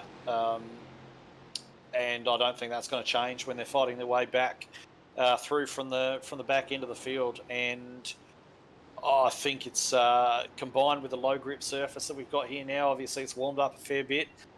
63 degrees on track, so very very low grip. I think it's going to make for it's going to be a battle of survival, I think. Yeah, I think you're exactly right, Edward. And I think we should touch on the fact at the moment this race, the trophy race, if you will, the reverse grid race here at Tsukuba tonight. The fourth race in the Tasmanian Virtual Circuit Racing Championship will be dedicated to Ian Beachy, who, as we mentioned earlier, unfortunately passed in the early hours of this morning. We'd like to give our sincere condolences to Adam, Paul, and the rest of the family, the rest of the Beachy family.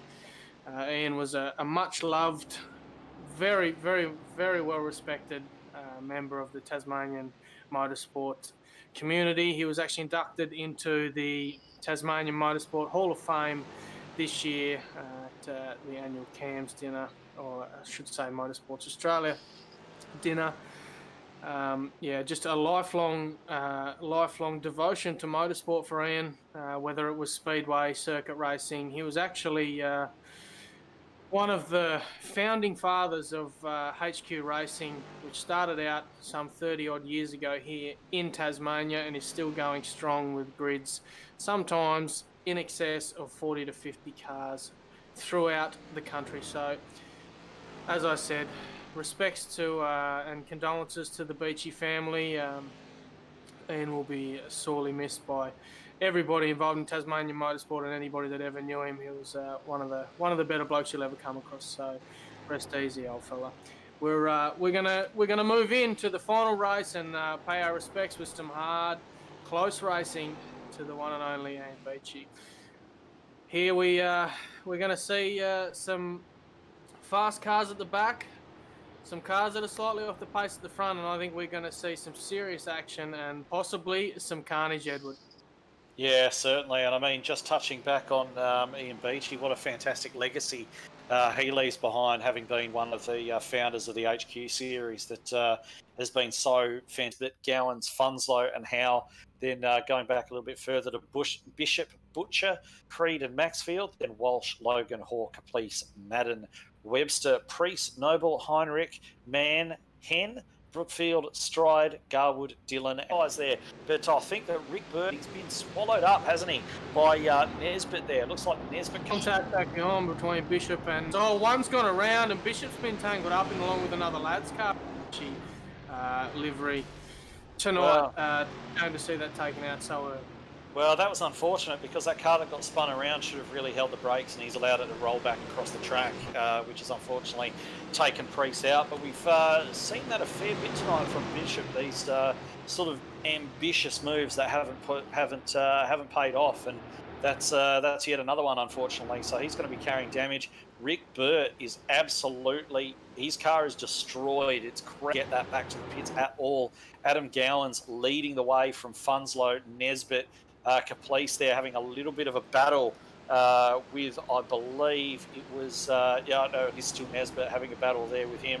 But Rick Burt, our pole sitter, is, well, they might have to throw a yellow for him because he is trying to crab that car all the way back to the pits. That is the most damaged Mustang that you've ever seen in your life. And he's about to go a lap down already, and this is a bit hazardous. Yeah, it's certainly not ideal, is it? But Adam Gowans has still got the lead. He's slowly losing it to Funslow. He's coming into about 1.5 seconds. He's closed the gap from about 1.8. So behind him, Liam Caplice is about 1.5 seconds too. So there's a bit of leeway for Gowans to get himself into a rhythm and get himself moving on this super hot, not very grippy surface we have here at Tsukuba Raceway. So Philip Howe in 5th position is just losing a little bit. Oh no, he's actually climbing back on Nesbitt. So Nesbitt has dropped a couple of spots. Liam Caplice is up 10 positions, mind you. Yeah, and I was having a look at Rushworth as well. He's we keep an eye on him, obviously, having been so dominant tonight. He is all the way up to 17th position, but he's carrying a little bit of damage on the front of that Mustang as well. But he's certainly making his presence felt as he tries to work his way through. But Aaron Dillon, he's done even better than that. He's up in 15th position, a couple of places ahead. And that car looking just about, a little bit of a wriggle in it, but apart from that, it's clean as a whistle. Yeah, some more heavy movers in the pack, Edward. Richard Brookfield's up 12 positions with Adam Garwood also up 13. Sam Stride's up 10 places. These guys are really having a crack at getting up to the front of this grid. So Gowans is still in front, but he's lost half a second almost to Adam Funslow. Caplice in 3rd place is 2 seconds off Funslow. So, I mean, anything could happen from here on out. Yeah, I think I saw Butcher. Yeah, it was Butcher going around in the background there. He's just basically looped that. Doesn't look like there's a lot of damage there on that car, so he looks like he'll live to fight another day as he rounds up the car. It's Aaron Dillon, actually. He's picked up a huge amount of damage from something. He was, I'm assuming, he finished right up the front in every race so far, and he got involved. He was actually involved in that little issue with Butcher. Butcher has got turned around by Stride, and Dillon's got caught in that and picked up a huge amount of damage. So he's trying to limp his way back to the pits now. That's really unfortunate for somebody who's figured so strongly in this event up to this point. It's a real shame to see a car like that. I haven't had a look at the replay yet, but remember I told you that Stride likes to get in and get the job done, so I don't want to condemn him right now, but it'd be interesting to see whether he's gone for an aggressive move like Stride he enjoys to do, and may have made a bit of contact. Oh right. So far, Gowans is still taking the lead. Now he's lost a little bit more time, about 3/10 to Funslow. Funslow's starting to catch him up, starting to put a little bit of pace on, but so far so good. Liam Caplice has fallen back a little bit to Funslow and Gowans, so... Mistake by Gowans. He's run really wide there, and he's really given Funslow a great opportunity. Great chance to get up on top of him, on top of his rear bumper here. Now this is where the racing starts getting interesting. Yeah, I was about to say just the fact that, you know, this is the last race of the night, so if you're going to win one and you haven't won one yet, which nobody but Rushworth has, this is your chance. This is your last chance to actually get a victory. And Gowan just maybe succumbing a little bit to the pressure that Funslow is pushing on side by side now. Funslow with that outside run. He's going to try and just, not over under, but just get on the throttle a little bit earlier, which he certainly got a little bit of sideways there, so I think it's cost him a tiny bit of time. Had he got that car out of their square, that switchback may have worked out really well for him coming down that back straight. Yeah, unfortunately he didn't. That's going to heat those rear tyres up as well, and anybody who's driven these cars will understand that managing the wear on those rear tyres is certainly something that you need to master. Gowan, I imagine, is going to want to go defensive down here into turn one. He does take some shallow of an entry, just puts Funslow off a little bit, I think. He had to run a little bit deeper in there than he may have actually wanted to do on the way in, but certainly nose to tail for the lead at the moment. It's well on for this one. I think you're fine, Ed, with the turn one. If you can get in there, you don't have to be as defensive as you think. You can run that shallow line, which will put the car behind you off a little bit, unless they really want to risk some serious damage going up on a really small gap, because that corner can be run with a super shallow line and still get a really good drive out. But as we speak, Funslow has come out around the outside. Is he going to get it done? Is he going to get the switch back to work this time? Has he got the draw that he does? Much But better. he is on the bumper of Gowan, so he's going to move across to the inside and cover that line. But is he going to give him the room to go around? I don't think he is. I think Funslow's going to wait to try and switch back again onto the straight. Gowan, I'm not sure exactly what the regulations are regarding defending, but certainly moved to the inside, then moved back to the outside, as Funslow did it almost in reaction. So, but I think that'll basically play for now. I'm not sure if you want to do it too many more times or he might get served up, but certainly it looks as though Funslow carrying a little bit more speed than Gowan at the moment. But Gowan's just got to place his car correctly. Perhaps he can try a few of those little tricks like backing him up on the apex where Funslow's got nowhere to go and then accelerating out and trying to establish a little bit of a gap that way. Got to focus on his exits heading down to the overtaking zones. We made mention of that earlier on, didn't we? So he's really got to focus hard now. Always seems as though Funslow gets much better drive out of that particular section of the track, but Gowan always runs down the inside there. Funslow forced to go to the outside, forced to look to this switchback. He got caught out, Funslow there. He got on the power nice and early, but he couldn't drive through Gowan. Gowan's car was exactly where he didn't need it to be, and he had to back out of the throttle again. So that's going to kill his momentum, and he's not going to have a chance into this final turn. And well, we're on lap 7 now of 10. This race has flown by. He hasn't got long to get this done if he's going to do it. Yeah, that's right, mate. He's come on to that back straight, Gowans, and he's done exactly what he needed to do, is pull Funslow up out of that last corner and beg your pardon, the second last corner. He's just given himself enough room to keep him at bay. But as we come here to the first hairpin, Funslow has some serious pressure on Gowans. He's all over the back bumper. Gowans pulls out, has reasonable drive. Funslow is still all over the bumper of him. There's obviously no passing chance here, but as they come into the next hairpin, where Funslow is strong, he usually comes out the outside here. Is he going to try it? He is going to try it again, but Gowans is going to keep him out nice and wide. He's going to run through. Has Funslow got the drive this time? It looks like he's hard onto it, and here he comes. Yeah, Gowan's doing a good job of just breaking Funslow's momentum at the critical point there. But weaving back and forward like that on the straight is not going to win him any friends, but he's not here to make friends. He's here to win this last race. So he's just trying all he can. This is critical corner to get right if he's going to hang on to the lead. He may need to go defensive here. I think you find him switch down to the right-hand side of the track. He does. He takes that shallower entry. Funslow immediately switches to the more traditional line, tries to carry a bit extra speed through the apex of the turn, doesn't quite get it done this time. But we're coming up on the section of the track where Funslow is very strong. Gowan so far has the measure of it. I think you'll find, Edward, the way he moves into the last corner, he's not moving under braking. You'll notice as he moves again, there is no brake light coming on. He's not chopping off the nose of Funslow, so I think race control let him go. But Funslow's got a very good run here, coming into that hairpin, heading into the back straight. Looks like he's got a brilliant run up the inside. Is he going to get past him? He has got overlap on him. He may have got himself. No, he hasn't. He hasn't. Oh, he's going to go the outside. Edward, this is the racing we've been waiting to see all night. Yeah, definitely. Gowan's just managed to pick up the throttle a little bit better, not having to quite take such a tight line, but Funslow's going to try and do exactly the same thing to Gowan. He goes right out, and he's taking him. Taking out the leader. Oh, no. I mean, would you have picked that coming, Edward? There's been such a clean, good race between those two. It just looks like he's picked up the throttle a little bit too early, touched the grass, and it's ruined the race. Am I going to be smart and say yes, I did? I mean, you could call that. That's for sure. That was wow. That's a real game changer, isn't it? And Caprice, all his Christmases have come at once. He's inherited the lead through just basically driving. Hasn't had to make any moves, just drove straight through the middle like bowling a 7-10 split right between those two wrecked Mustangs on the side of the track. And he's got old Wrecking Ball Bishop up there behind him. I'm sure that he's going to be hoping he can keep enough distance there to be safe from one of these optimistic braking manoeuvres. Yeah, let's hope the rest of the race. We are on the last lap, and I mean that was one of those into the last lap manoeuvres going for the win, but look, it hasn't worked out. Unfortunately, it's caused some grief on Adam Gowan's part, who drove a brilliant race leading up to then. It's a real shame to I mean, these things happen, don't they? Yeah, very, very unlucky there for Gowans. I mean, going and having a bit of a look at the incident, he really did nothing wrong. He was holding the inside line. He had Funslow to the outside, and he was just sort of minding his own business. He probably escorted.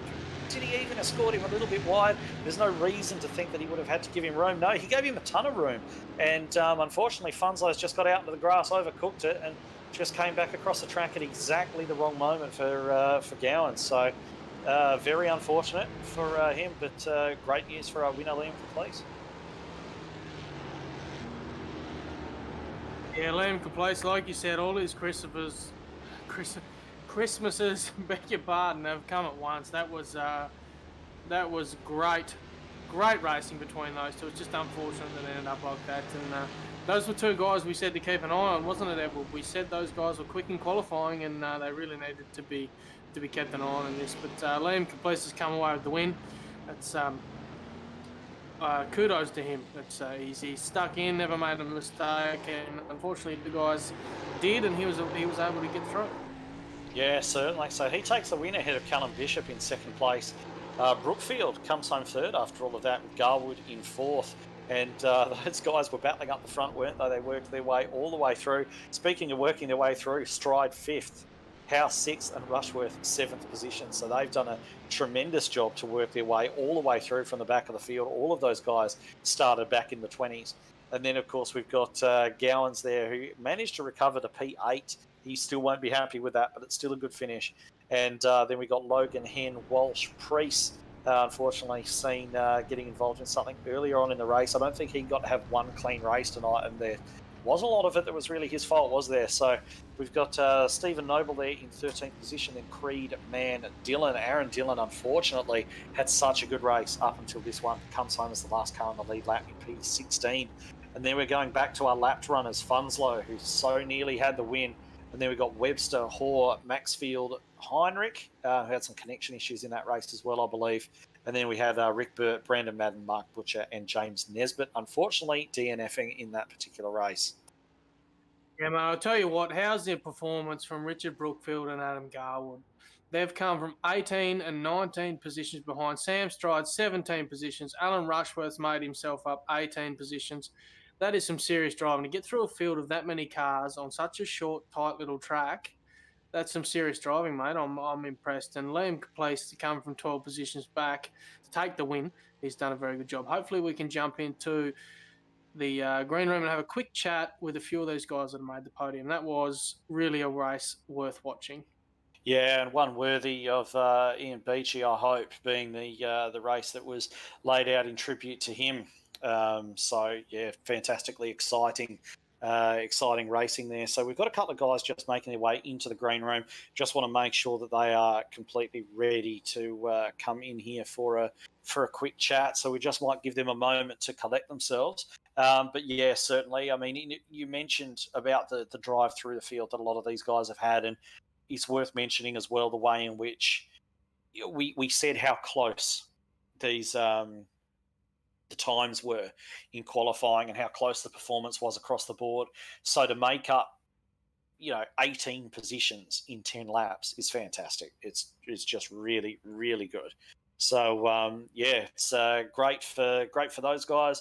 I think everybody out there would have had a decent amount of fun tonight, which at the end of the day is what it was all about. And yeah, Caplice coming away with the win. And I haven't got the points in front of me, but I imagine that Rushworth would be quite an easy and quite a deserving points winner after this one too. Yeah, we're just going to wait just a little bit of time just to grab the points for tonight. I think you'll find the guys up the front all night are obviously going to be the ones up there. But I tell you what, Edward, like you said, in respect to Ian Beachy, that racing there was Ian Beachy all over, mate. That was hard, good, close racing. I mean, it just got unlucky towards the end with the two guys at the front, but mate, that was some great racing. I'm really happy to have been someone that got to witness that. Just taking a look who's in the green room right now, we might have a chat to, if we can, the winner of the the feature race we just had. Then we'll have a chat to Liam and just see his thoughts on the race. It just looks as though he might be muted at the moment. So I'm not sure if it might be an idea to bring him in yet. We might want to have a chat to one of the other guys just while Liam gets himself sorted out, because it looks as though his microphone is muted. Beg your pardon, mate. Sorry. If Callum Bishop's been in there, we might just go and have a quick. Oh, chat he's actually just unmuted, so we might just grab him in, yeah? Oh, we'll grab Liam. Yep, let's go for it. We'll go and have a chat. Fantastic. And I'll let you do the honours on this one, Otis. No worries, thanks, mate. Okay. Hey guys. Hey, Liam. How you doing, mate? You managed to inherit yourself a first position there, mate. We're live on the Sim Shed broadcasting here. We'll have a chat and hear about your race tonight. That was pretty impressive. Yeah, I don't know about that. If Scotty McLaughlin thought he did at Bradbury a couple of weeks ago, I think I just stopped him. That was a bit wild. I just sort of tried to stay out of the way, and I had a bit of pace, but this track was weird. I've never ever seen a track that hot, so it was like you were driving on ice. But it was good fun. It's good fun. Yeah, tell you what, mate. That track, as a few guys pointed out, was extremely hot. I mean, it must get hot over there in Japan by the sounds of it. But look, it was a bit of a midday style race. The heat was up. You just had to look after your car, and fortunately for you, those guys they just happened to tangle. Did you see the incident in front of you? Yeah, absolutely. I thought he was going to have a crack, like he was waiting there. So I was slowly catching, but I wasn't going to get them to the line. And I thought, we'll see what happens. And clearly, they wanted to go for the win. Yeah, look, man, they were going for it, hammer and tong, mate. They really got into it. But look, congratulations on the win. You've scored yourself a nice little voucher, grab yourself a few pizzas, and yeah, good drive, mate. You've got yourself a nice little victory to the tally. Lovely work. Thank you for putting this together, guys. It good fun night. So definitely should be around too. Yeah, it was a pleasure having you guys involved, mate. We'll look to getting a second round in the books, and we'll go from there. Yeah. Awesome. All right, guys. Thank you very much. See ya. All right, so that was Liam Caplice, our winner of the feature race. So what we might actually do now, we've just had the points come through, and I guess in an announcement that'll surprise absolutely nobody, Alan Rushworth has actually taken out the points for tonight. So it might be a good idea to grab Alan in and have a bit of a chat to him about how his 4 races went. Alan Rushworth, Edward Foster here in the Sunshine Broadcasting commentary booth, mate. You come away with the points win tonight. Fantastic drive all round, I think. Can you just talk us through the night as it unfolded from your perspective? Yeah, had a pretty good start. Quali was pretty good. Track temps in the sort of first couple of races were good to handle and nice grippy sort of launches. Got away well in each race, so that was pretty nice. Cover the inside, and then just from there, just try and maintain a bit of a gap. Last race was a bit interesting though. The reverse grid, trying to battle our way through, and a bit of biffo here and there, but had a good time, a good challenge, and thoroughly enjoyed it. Yeah, well, certainly making your way up from 25th on the grid, dead last, to P7 over 10 laps is something that we'll come to in a minute, exactly how you managed to pull that off. But I just wanted to actually talk about the third race because you were leading away and you looked as though you were going to replicate your performance from the first 2 races. And then it appeared as though you had some trouble getting a gear coming out of the final turn. Is that what happened, where Aaron Dillon managed to get by you? Yeah, actually, I grabbed 4th just about 3/4 way down the back straight, and I just quickly go back to 3rd there, and then I went back to 3rd and didn't get 3rd. So I was actually around the entire last corner. I was just in neutral, and that's why I drifted out so wide. I just had no drive in it, and I didn't actually get the gear back into 3rd until about the start line. So by that time, it was beside me, and I was in all sorts of trouble. And obviously, you did manage to get that position back with a fairly aggressive move down there into turn 1. I mean, was that something that you were sort of looking to size him up for? Did he look particularly weak into that braking zone, or was it just a place where was it just an opportunist move? Oh well, it's pretty hard to pass on most of the track except for those tight corners. And the one spot that I did pick up, just following behind him, was just that last corner. I usually get a better run coming out of that, so I thought, I'd try and hang out a little bit wider, get on the power a bit earlier, and just see if I could get that little bit of a run. And luckily enough, I think might had a little bit of a twitch mid corner, so it gave me just that little bit extra to get on the inside by the first corner. So I'll take it. Yeah, fantastically well done. Certainly gave us a little bit of entertainment for the first position there in the third race. But now, I guess coming to the fourth race, starting as far back as you were, and we noticed that you were carrying a little bit of damage on the front of your car as well. From about we noticed it about mid race. I'm not sure exactly when it happened, but just sort of talk us through the fight from the rear all the way up to seventh. Yeah, I did have some damage, but start was good. Got a good start, and I went on the outside. I was going to go inside, but there was a slow car on the center of the track, so I had to pick my side and didn't want to go on the outside, but I ended up there. And then it all started to break loose in the middle of the first corner. At which point the inside was clear, so I tried to duck up on the inside until I clipped the front of someone. I don't know who it was, but got a little bit of damage there when I cut back underneath. I got a few spots, but the straight line speed after that was a bit of a bad time. I mean, usually I grab fourth down the straight, and I wasn't even being able to get out of third, so that was a bit rough. And there's a little bit of steering damage, but I just kept doing laps, and a couple of people went off here and there, and just picked up the places where I could, and just brought it home really. All right. Well, a fantastic run anyway. And we saw most of your teammates have good, strong runs there tonight as well. So fantastic effort all around. Thank you very much for coming in, having a chat with us. Thank you for the entertaining driving as well. Great points victory tonight. Fairly dominant. I think everyone would agree. And just a great performance all round. So well done. Thank you. Oh, thanks very much, and thanks everyone for put it on, and everyone involved, and all the drivers and everyone, in behind the scenes has made it happen. It's been great fun for us all, so much appreciated. Excellent. Well, there he is, guys. Alan Rushworth, your points winner tonight, and well worthy of that particular title. I think everybody will agree. So we've got a few guys down there just in the green room at the moment. Probably got time for one more interview. Otis, as the driving force behind it, I'll leave it up to you to decide who's going to come in for our third and final chat. Yeah, mate, I'd love to grab a hold of Adam Gowans there, who's actually part of that lead pack. If we could just grab him into the green room and have a quick chat with him about the way he saw that race. Adam Garwood, we've got you here, mate. You were, I believe, the second place in the standings tonight. Not a bad round, mate. That's a pretty impressive drive. You've got yourself up there. You were so close to getting that first place. How did you feel about tonight's racing? Yeah, I'm not normally the best at sim racing. I'm not the hugest fan of it. I can't really adapt to it. So I started off, I think, 10th in qualifying and slowly moved my way up during the night. So overall, it's been a good night. Yeah, mate, you've you held strong pretty well all night, and you had Sam Stride there just tacking on the back of you. He's obviously been a teammate of yours. You got the same sort of livery. He was right there behind you. He never seemed to put any super duper moves on you like I've seen Mr. Stride put on before. But you've managed to keep it together, mate, and got a really good result out of it.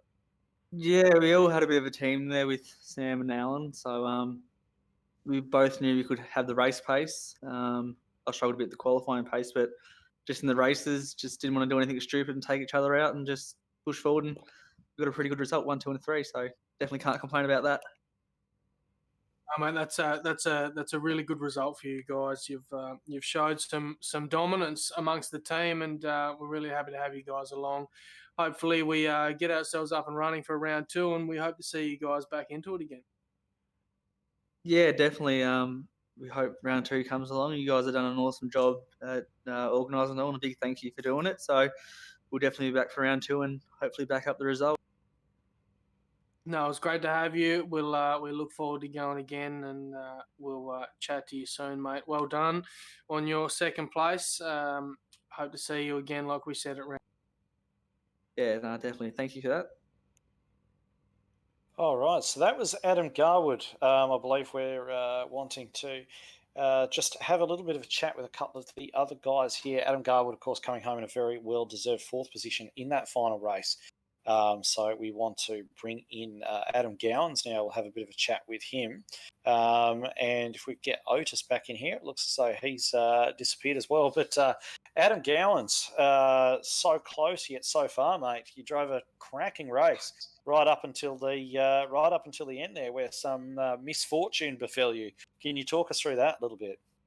Yeah, thanks, mate. That was a really good fun race. The track temp was pretty hot, as you probably know, and the cars were pretty awful to drive, and the front end was going right off on my car. So I was just concentrating on track exits, corner exits, to try to keep the thing in front of Funslow, who was driving really well, and it was good fun to go side by side a few times. And on the penultimate lap down the back straight, I missed a gear, which drew us up side by side, and then wheel to wheel around that final turn was good fun. And unfortunately, as you're doing these things, it's a little bit difficult sometimes, and he slipped the wheel off the track, and it would have looked good anyhow.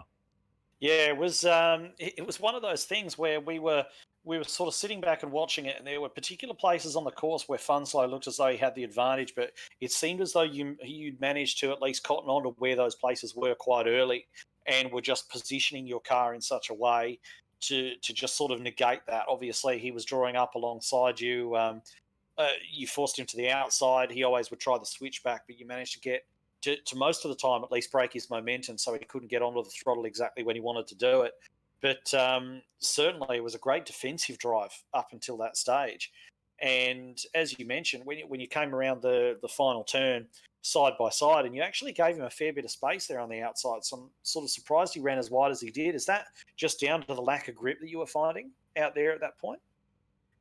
The track was very greasy, and I just tried to hold it tight and get around there as quickly as possible. And I guess there was a little bit more grip on the inside of the track. He might have been on some marbles, and my thing kind of just straightened up nicely. And of course, you want to accelerate in a straight line if you can. So I didn't need to use all the road on the left, and he tried to use as much as possible, carry as much momentum, and just got caught out. But no, the races, I really enjoyed the race, and yeah, I just couldn't get off that right-hand infield corner very well, and he had good momentum and pulled up alongside me into that final right-hand hairpin on several occasions. So it was good fun, good pressure, and just really enjoyed it. And look, I've got to say a big shout out to Otis and to Justin and everyone involved in putting this on. They've done a terrific job, and it's been really good fun to be involved with. Oh, absolutely Adam. Fantastic to hear. Otis has got a couple of questions for you, I believe. Adam, Otis here, mate. Look, like you said, you come onto that the last corner onto the front straight, and like Edward and I said, you did nothing wrong there. It's just the Funslow just having to run a little bit wide. It was brilliant racing between you guys. To really put on a really good show. Brilliant defensive drive. Obviously, no hard feelings between you guys. It was brilliant bit of racing to watch, and we hope to see you and Adam Funslow again at round 2 if we manage to get that all sorted out.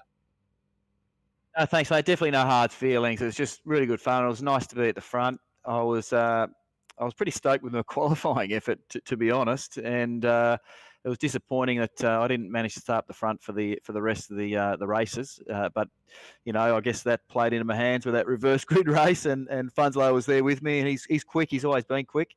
So that was really good fun, and you know, we drove clean all race, and he just got caught out on the outside. It was a bit of a shame, but mate, it's okay, mate. We weren't going to win anything at the end of the day, just having a bit of fun, and it was nice, yeah, to put on a good show, as you said, which is terrific. Yeah, mate, I'm glad. I've got to be honest, I'm glad you didn't actually win the race, because we don't want to see a damaged steering wheel again after your victory burnout in the practice room earlier in the week. So you keep your wiring and your wheel together, and we'll hopefully see you again in the second round. Thanks, mate. It was pretty funny. She's all cable tied on now, so it should be safe. Perfect, mate. Thanks for being here. We appreciate it. Yeah. All right, so Adam Gowans there, so close to winning that final race, denied right there at the end, unfortunately. But sounds as though he enjoyed it as much as we all did. I guess looking back on that now, we all wondered what this was going to produce, what kind of racing was going to produce. I think we've had an answer to that. I think it's been pretty good. I guess as we mentioned, Otis, you've really been the organising driving force behind it. What did you make of it? What are your sort of parting thoughts after this first time out? I tell you what, Edward, I'm impressed with the way the guys conducted themselves tonight. There was really minimal damage, if I guess you could say that, with a few little small pile-ups. But I mean, it's comes down to one car making a small mistake, and on a track so small and a track so tight, can really make a difference to how the race plays out if a few cars get caught up. So look, I'm impressed at how the guys, like I said, conducted themselves. They raced well, they raced close, they raced hard. Hopefully we can get a second round together and continue on the way we have. But I think we've gone over the round winner, Alan Rushmore, Adam Garwood. Third place was Sam Stride for the round. So if we could really briefly just grab Sam in for a really quick chat, that'd be really great, just to hear his thoughts on it. Sam was actually he was a wild card entry from the mainland. He's done really well to get himself up where he is. Sam, we got you on here. We got you live on the SimShed broadcasting. We're going to have a quick chat with you. You've got yourself third place in the event tonight. Well done, mate. You've drove fairly consistently. You didn't get yourself into any trouble, and you just got yourself through. How'd you feel about the racing tonight? Yeah, no, it was pretty good. Like, I was a bit disappointed in my shootout time. I made a tiny little error and cost me 2 tenths, but then I just wanted to knuckle down and get myself up in a couple of spots. And I was racing with Adam, and we decided he was a little bit faster, so I let him go by, and we tried to hunt down Aaron Dillon, but he was just a bit too quick for us during the meeting. Yeah, look. I gave you a bit of a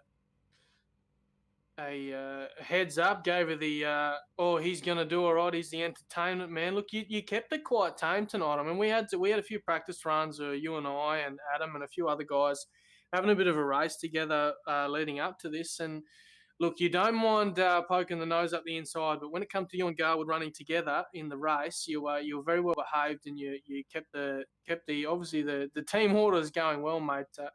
You were very calm. So just talk us a bit through that. Well, at the end of the day, like, you don't want to be that guy who takes out your teammate, especially when we were sort of, running up towards the front. We didn't want to sacrifice that and both look silly at the same time. But yeah, and that practice race, Matty, I need to stop doing dive bombs like it's a go-kart, because it's a big, heavy Mustang. Yeah, that's right, mate. Look, you raced really well tonight, mate. You didn't cause any drama. You had a good run. You got yourself a podium, and we're happy to have you along. So hopefully, if we get to a round two, we have you on board, and we'll see. Yeah, just before I go, I'd just like to send out my condolences to the Beachy family for the loss of their pop.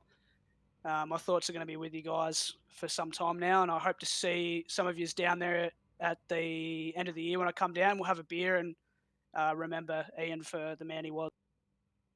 Good on you, Sam. We appreciate that. All right, we're going to wrap it up there, guys. It was an absolute pleasure to have everybody along. Thanks to all of the competitors. Thank you to our sponsors. We appreciate that.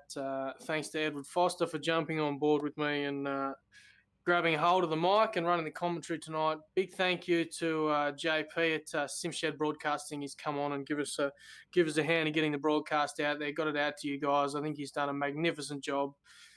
Thanks to Howie, Justin Howie. He's done a great job of race control. The pressure was put on him. We didn't have a great deal of organisation. Obviously, everything's been going on in the real world in between, but I think we got a decent broadcast together. We got a decent event together, and I think all of the drivers had a bit of fun. So thanks to everybody that was involved in getting this up and going. Hopefully we'll see you again for a round two, Edward.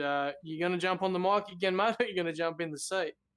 Well, normally I'm busy Sunday nights. I took this as a little bit of a one-off event, so we'll see. We'll see when the scheduling actually takes place. But at the moment, it was probably a one-off for me. Tell you what, mate, we're happy to have you on board, and it was great to have you here. JP, same thing. Thank you for having us on your broadcasting platform, and we'll see you guys again next time. But until then, I am Otis Cordwell. Edward Foster was beside me, and we are signing out for now. Thanks for watching.